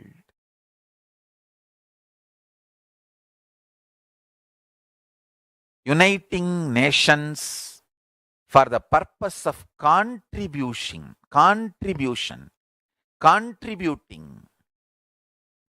to work on religious harmony, to work on world peace, to work on preserving the ancient heritage, to work on protecting the ancient power manifestation sciences and ancient unique religions and traditions, because people are trying to destroy indigenous cultures, the racists and supremacists. Racist supremacists are trying to destroy indigenous cultures all over the world, calling them cult and calling them all bad names and destroying them. All those indigenous traditions have so much to contribute to the humanity and the world. All of them need to be protected. All of them need to be safeguarded. Kailasa is taking up the responsibility of uniting the nations for ancient heritage, uniting nations for ancient knowledge and scriptural storing, uniting nations for ancient sciences, uniting nations for animal rights, uniting nations for children and youth, uniting nations for enlightened beings and avatars, uniting nations for feminine empowerment and gender equality, uniting nations against lawfare, uniting nations against persecutions and genocides, uniting nations for global peace and religious harmony, uniting nations for mental health and development, uniting nations for monks and nuns, uniting nations for mystical and spiritual sciences, uniting nations for nutritious food and hunger-free world, uniting nations for persecuted religions, uniting nations for revival of ancient civilizations, uniting nations for unique religions, uniting nations for yoga, uniting nations for ancient sacred arts and ancient sacred sciences, uniting nations for consciousness studies and consciousness practices, uniting nations for enlightened cultures and arts, uniting nations for indigenous aboriginal nations and traditions and cultures, uniting nations for advocating peace, uniting nations for yogic sciences, uniting nations for family health and development, uniting nations for rights of the immigrants, uniting nations for safe and supportive entertainment, uniting nations for best right spiritual techniques and methods and technology. Understand? Uniting nations for prevention of mass killings, uniting nations for orphans and abandoned children, uniting nations for furthering the researches to find cure for HIV/AIDS, uniting nations for against the atrocities and crimes. We are working in all this line, and devotees, disciples, volunteers are creating organizations in multiple nations to do all this good work. Soon, in the morning satsang, I'll be blessing, giving them spiritual blessings and announcing in which countries, which organizations are legally registered and started functioning. All over the world, work has started happening. Much is done. Soon, I'll be announcing more details. Understand? Hindus need to tell the world what they are contributing in every level. The brand of Hinduism itself is enriching and empowering and enlightening. Hinduism is all about enlightening the world, empowering, enlightening, enriching the world, contributing.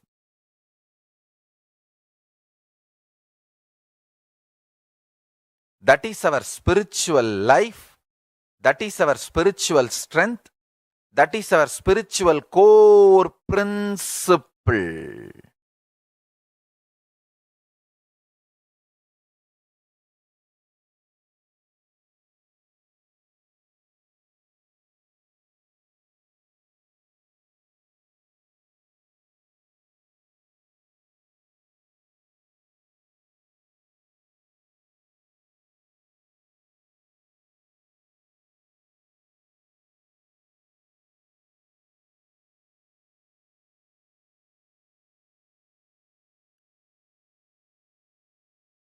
When you contribute, life explodes in your consciousness.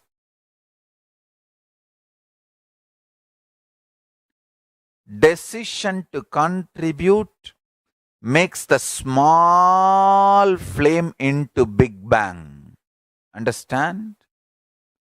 Small flame, Angushta Matra Purusha.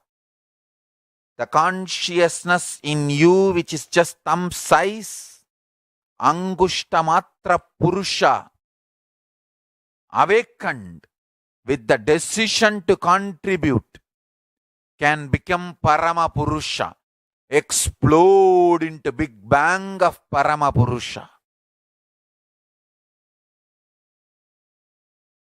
Contribution, decision to contribute.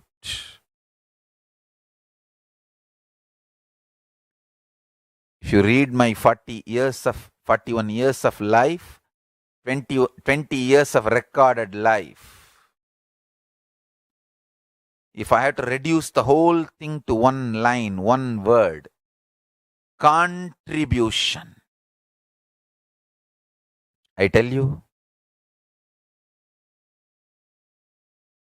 wherever contribution happens, Parameshwara manifests through Jiva, Paramashiva manifests through Jiva to bless the universe, to bless the world.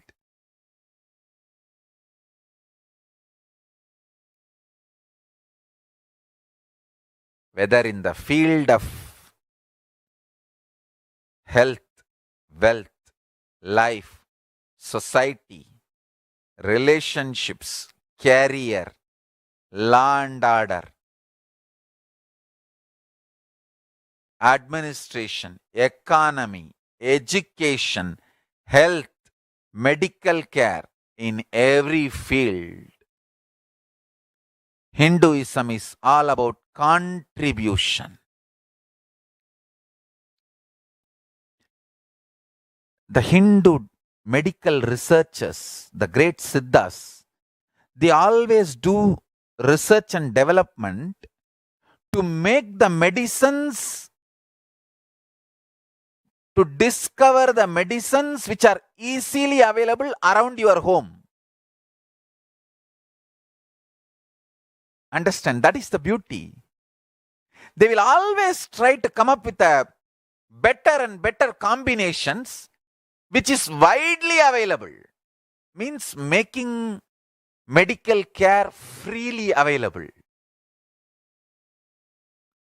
The whole thought current, again and again I bow down to Siddhas who made health care free in India.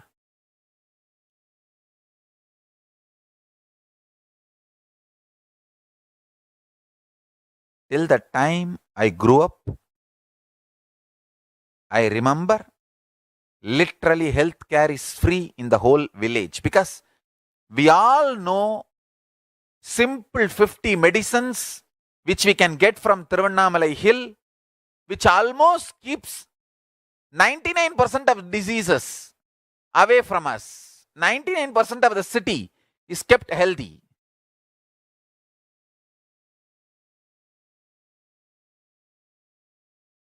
And 99% of the city lives long. I have seen dying before 100 is exemption. Living till 100 is like a regular lifestyle. 90 வயசு தானே ஆச்சு, அதுக்குள்ளேயே வச்சது போயிட்டான், நல்லா தானே இருந்தான். Means, oh, only he's 90, he died already. He was all right till yesterday.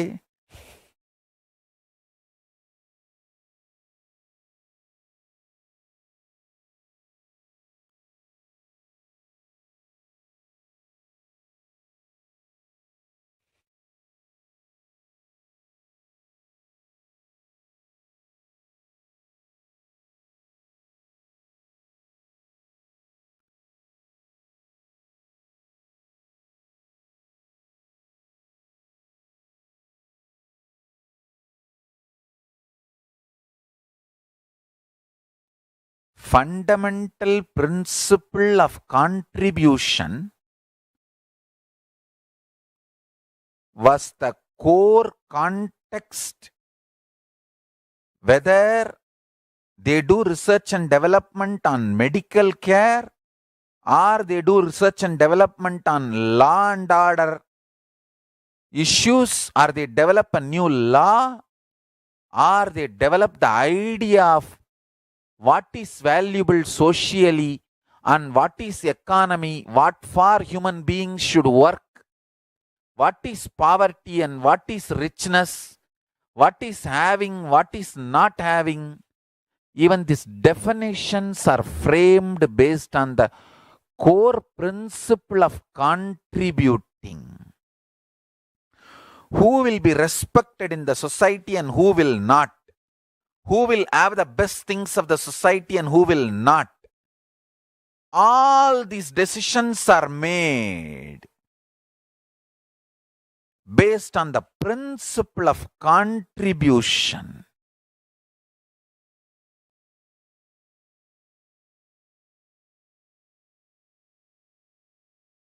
O humanity, I request you with folded hands, some one corner of the world, if you just give me few hundred acres, I will keep this whole science alive. Leave it for the whole humanity freely. Fortunately, Paramashiva has given me the power to decode all this Hindu medicinal system, Hindu judiciary system, Hindu social law and order system, Hindu power manifestation system, Hindu mental sciences system, Hindu yogic sciences, the sciences of Hindu biology, Hindu physics, Hindu psychology, Hindu physiology, Hindu chemistry, all this Paramashiva has given me the power to decode. Whatever the remaining scriptures are available with the humanity, Paramashiva has blessed me, and I have collected, not only I have collected and organized, I can decode. This whole science can be kept alive in any one corner of the world. Just few hundred acres are given for me to live peacefully and exist peacefully. I can store this whole thing alive and contribute it to humanity. Humanity can become better and better and better. I can make the planet Earth so much better place to live. I am here to contribute, and I will continue to contribute.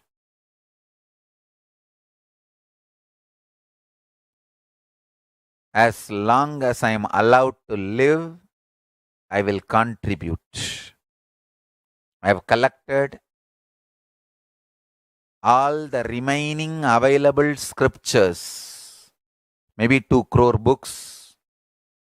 2 crore means 20 million, I think, books on Hindu physics, Hindu chemistry, Hindu biology, Hindu physiology, Hindu psychology, Hindu law and order, Hindu social system, the power manifestation sciences of Hinduism, yogic sciences of Hinduism.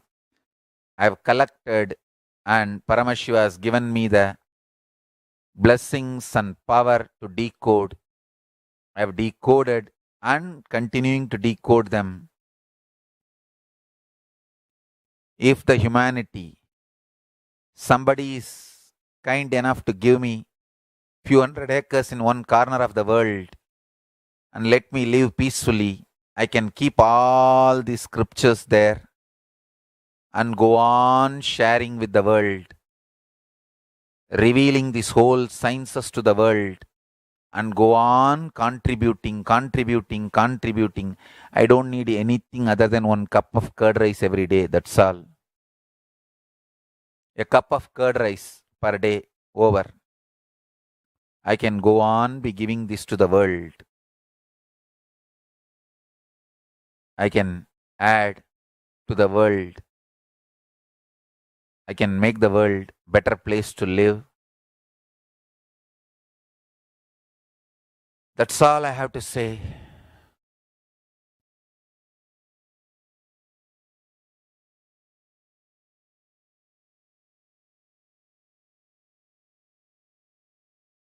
Thousands of medicines are described detail in ancient Siddha and Ayurvedic scriptures. Paramashiva has given me the power to decode them, read them, and properly translate and map them to the modern day human language. And I am ready to work 20 hours a day. I just need few hundred acres where I can sit peacefully and keep this library, run a Gurukul where thousands of people can learn this and share it with the world. Understand?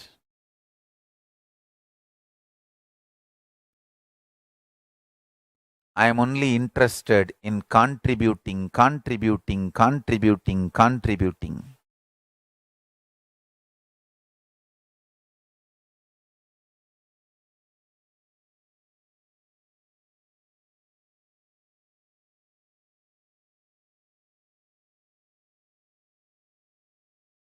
If we can decode all this great knowledge, whole world can prosper from this knowledge. Whole world can enjoy from this knowledge. If I prosper, I will only create a university. I will not create anything else. If the Hindus prosper, they will only create education institutions. Because Hinduism is all about giving, contributing. If I prosper, I'll create university, that's all. Kailasa is all about university to decode the ancient sciences and share with the world. Understand? Every day I am sitting and going on decoding, writing notes on my books and writing details on my books. Whether it is making human beings manifest powers, and I have also now started downloading and decoding the science of making animals manifest powers. Whether making people manifest powers or healing,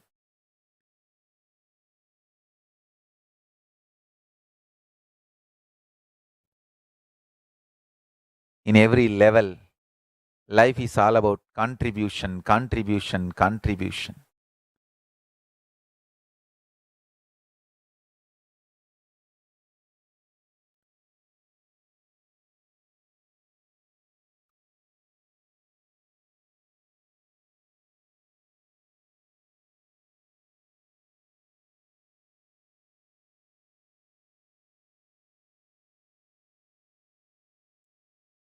Hinduism is all about contribution. I tell you. I really tell you.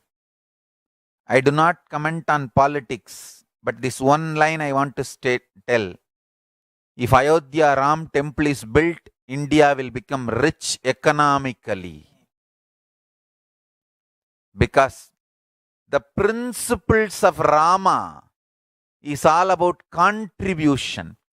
If the principles of Rama is revived, if Rama Bhakti is awakened in Indian consciousness, it will become so much contributing. India will become wealthy, I tell you.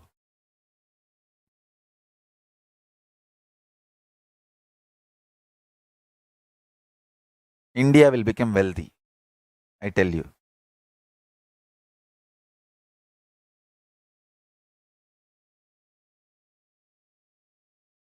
Anyone who gives money to build Rama's temple in Ayodhya is contributing for Indian economy.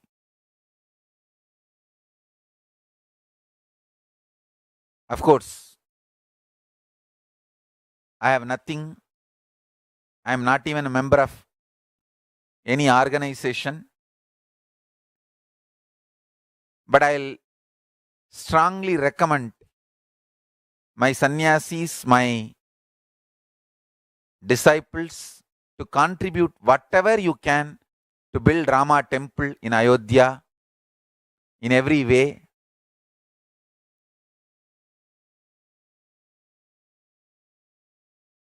Because Rama is all about contribution. Rama is Tyagaraja. His whole life he has contributed. Even he is sending Sita to forest is his Tyaga. Understand? He was in extremely love with her. Literally, Sita is part of Rama. Like how Parashakti is part of Paramashiva, Sita was part of Rama. But to keep the social stability, he sacrificed even Sita. It was more painful for Rama than Sita, understand. The modern day feminists go on abuse Rama for this one act. I tell you, Rama suffered more than the Sita for sending Sita to forest. It is sacrifice of Rama to keep the social stability.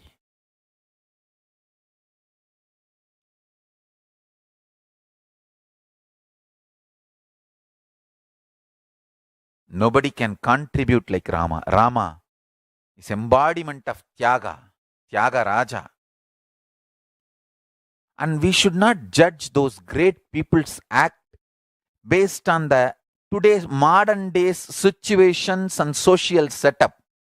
See, at that time, what was the society? How was the situation? All that we should think before judging them, commenting on them.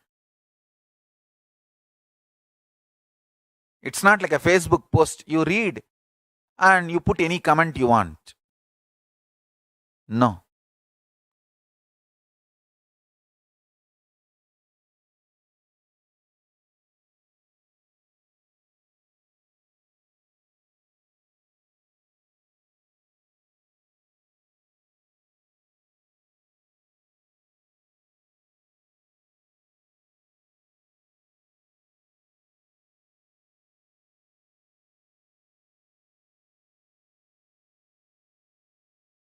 I'll contribute in my own way to Rama temple. I don't want to say I don't have anything. Lakshmi is with me. I know. So, we'll contribute. We'll contribute in right way to build Rama temple.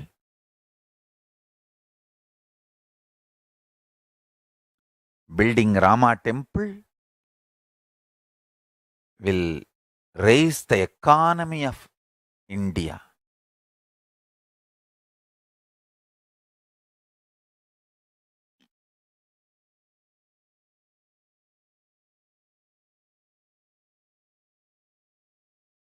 Rama Bhakti spreading is good for whole India in every level.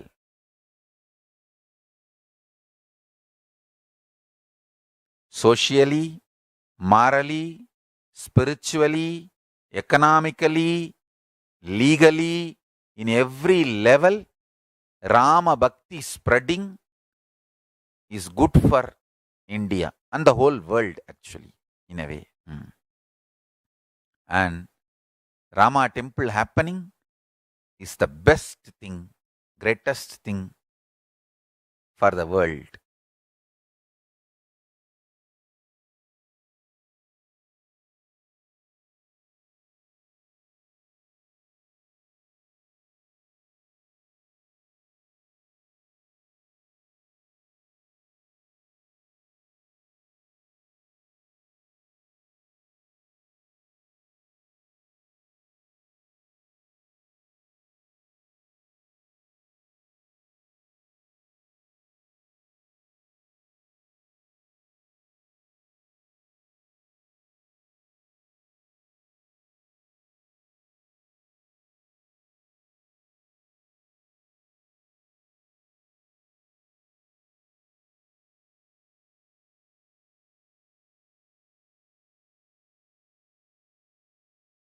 I want to tell this to my sannyasis. All my sannyasis and adinavasis, kailasavasis, listen. Every minute you are active and enriching and contributing, you will be showered by Paramashiva, fulfillment and completion and enlightenment. And your purpose of life will be fulfilled. Laziness is the devil. Contribution, enriching is Paramashiva's energy. Don't think you need to be monitored and driven. Contributors are blessed by Paramashiva. Paramashiva continuously showers on contributors. Actively contributing, you will manifest more and more powers and blessings and energy. I have seen all kinds of people. I tell you, contributors are the best people to associate with. Lazy people are not just innocent, dangerous to be associated. Because to protect their laziness, they will become cunning. When they become cunning, how they will behave, even they do not know. So lazy people are dangerous people. Contributing people are the best people to associate with. I tell you, the greatest blessing I have received from Paramashiva is in the young age. I was brought up by people who contributing continuously to society, to the humanity, and set a trend of contributing as lifestyle.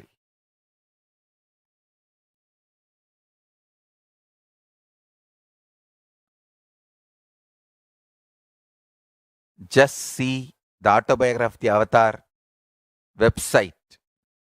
I think now almost 1,000 slides they have put, collecting, presenting all the different events. If you just see the 1,000 slides, you will understand. The whole 1,000 slides, one line caption if I have to say, contribution to humanity. Contribution to humanity. So today's essence of satsang,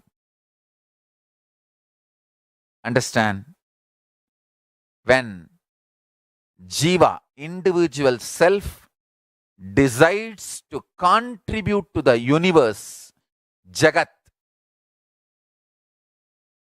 Ishvara, Paramashiva himself manifests through jiva. And example is my life, autobiography of the Avatar. Put this and share with the whole world.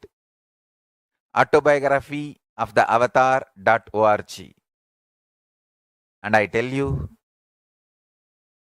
today we will have Vakyartha Sadas in the Sri Nithyananda Paramashivam Facebook profile on how to contribute and make the Kailasa ecosystem around us.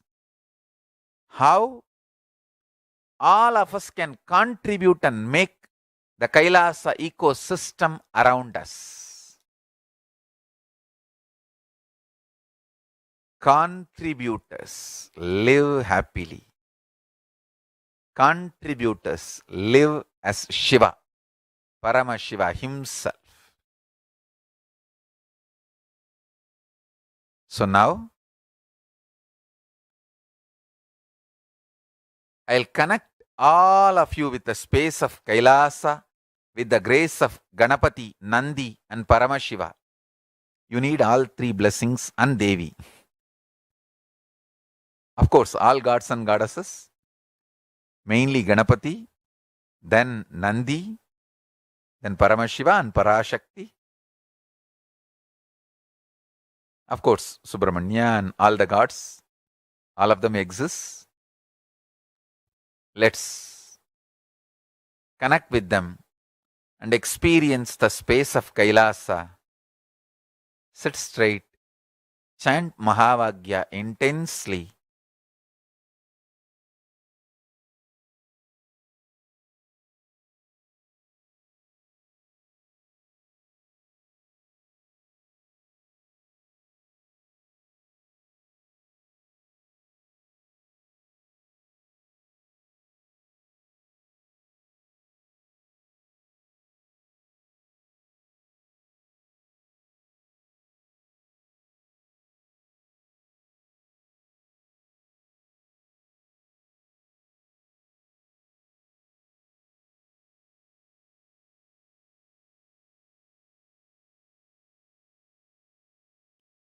Om Nithyananda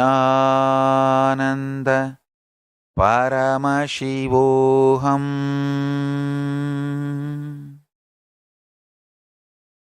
Om Nithyananda Paramashivoham.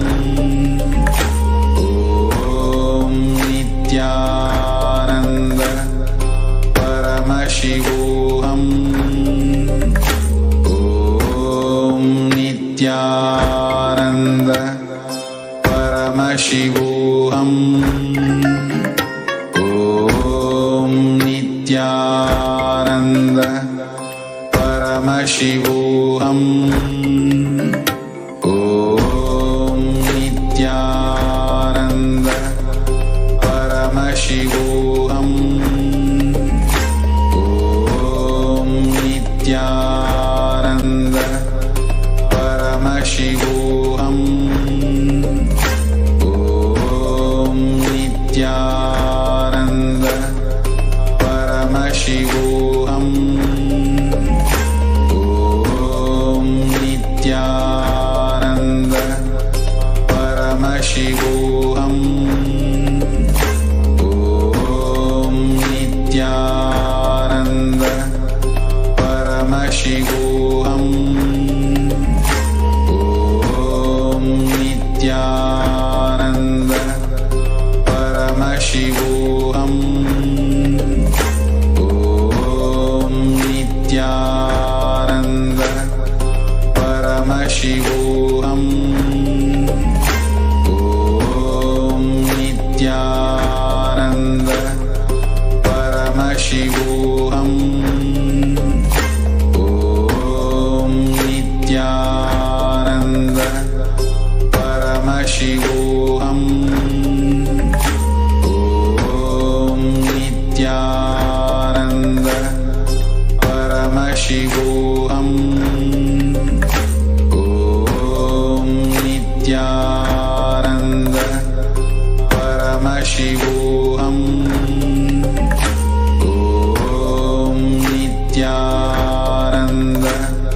Paramashivoham. Om Nithyananda Paramashivoham. Om Nithyananda Paramashivoham. Om Nithyananda Paramashivoham. Om Nithyananda Paramashivoham. Om Nithyananda Paramashivoham. Om Nithyananda Paramashivoham. Om Nithyananda Paramashivoham. Om Nithyananda Paramashivoham. Om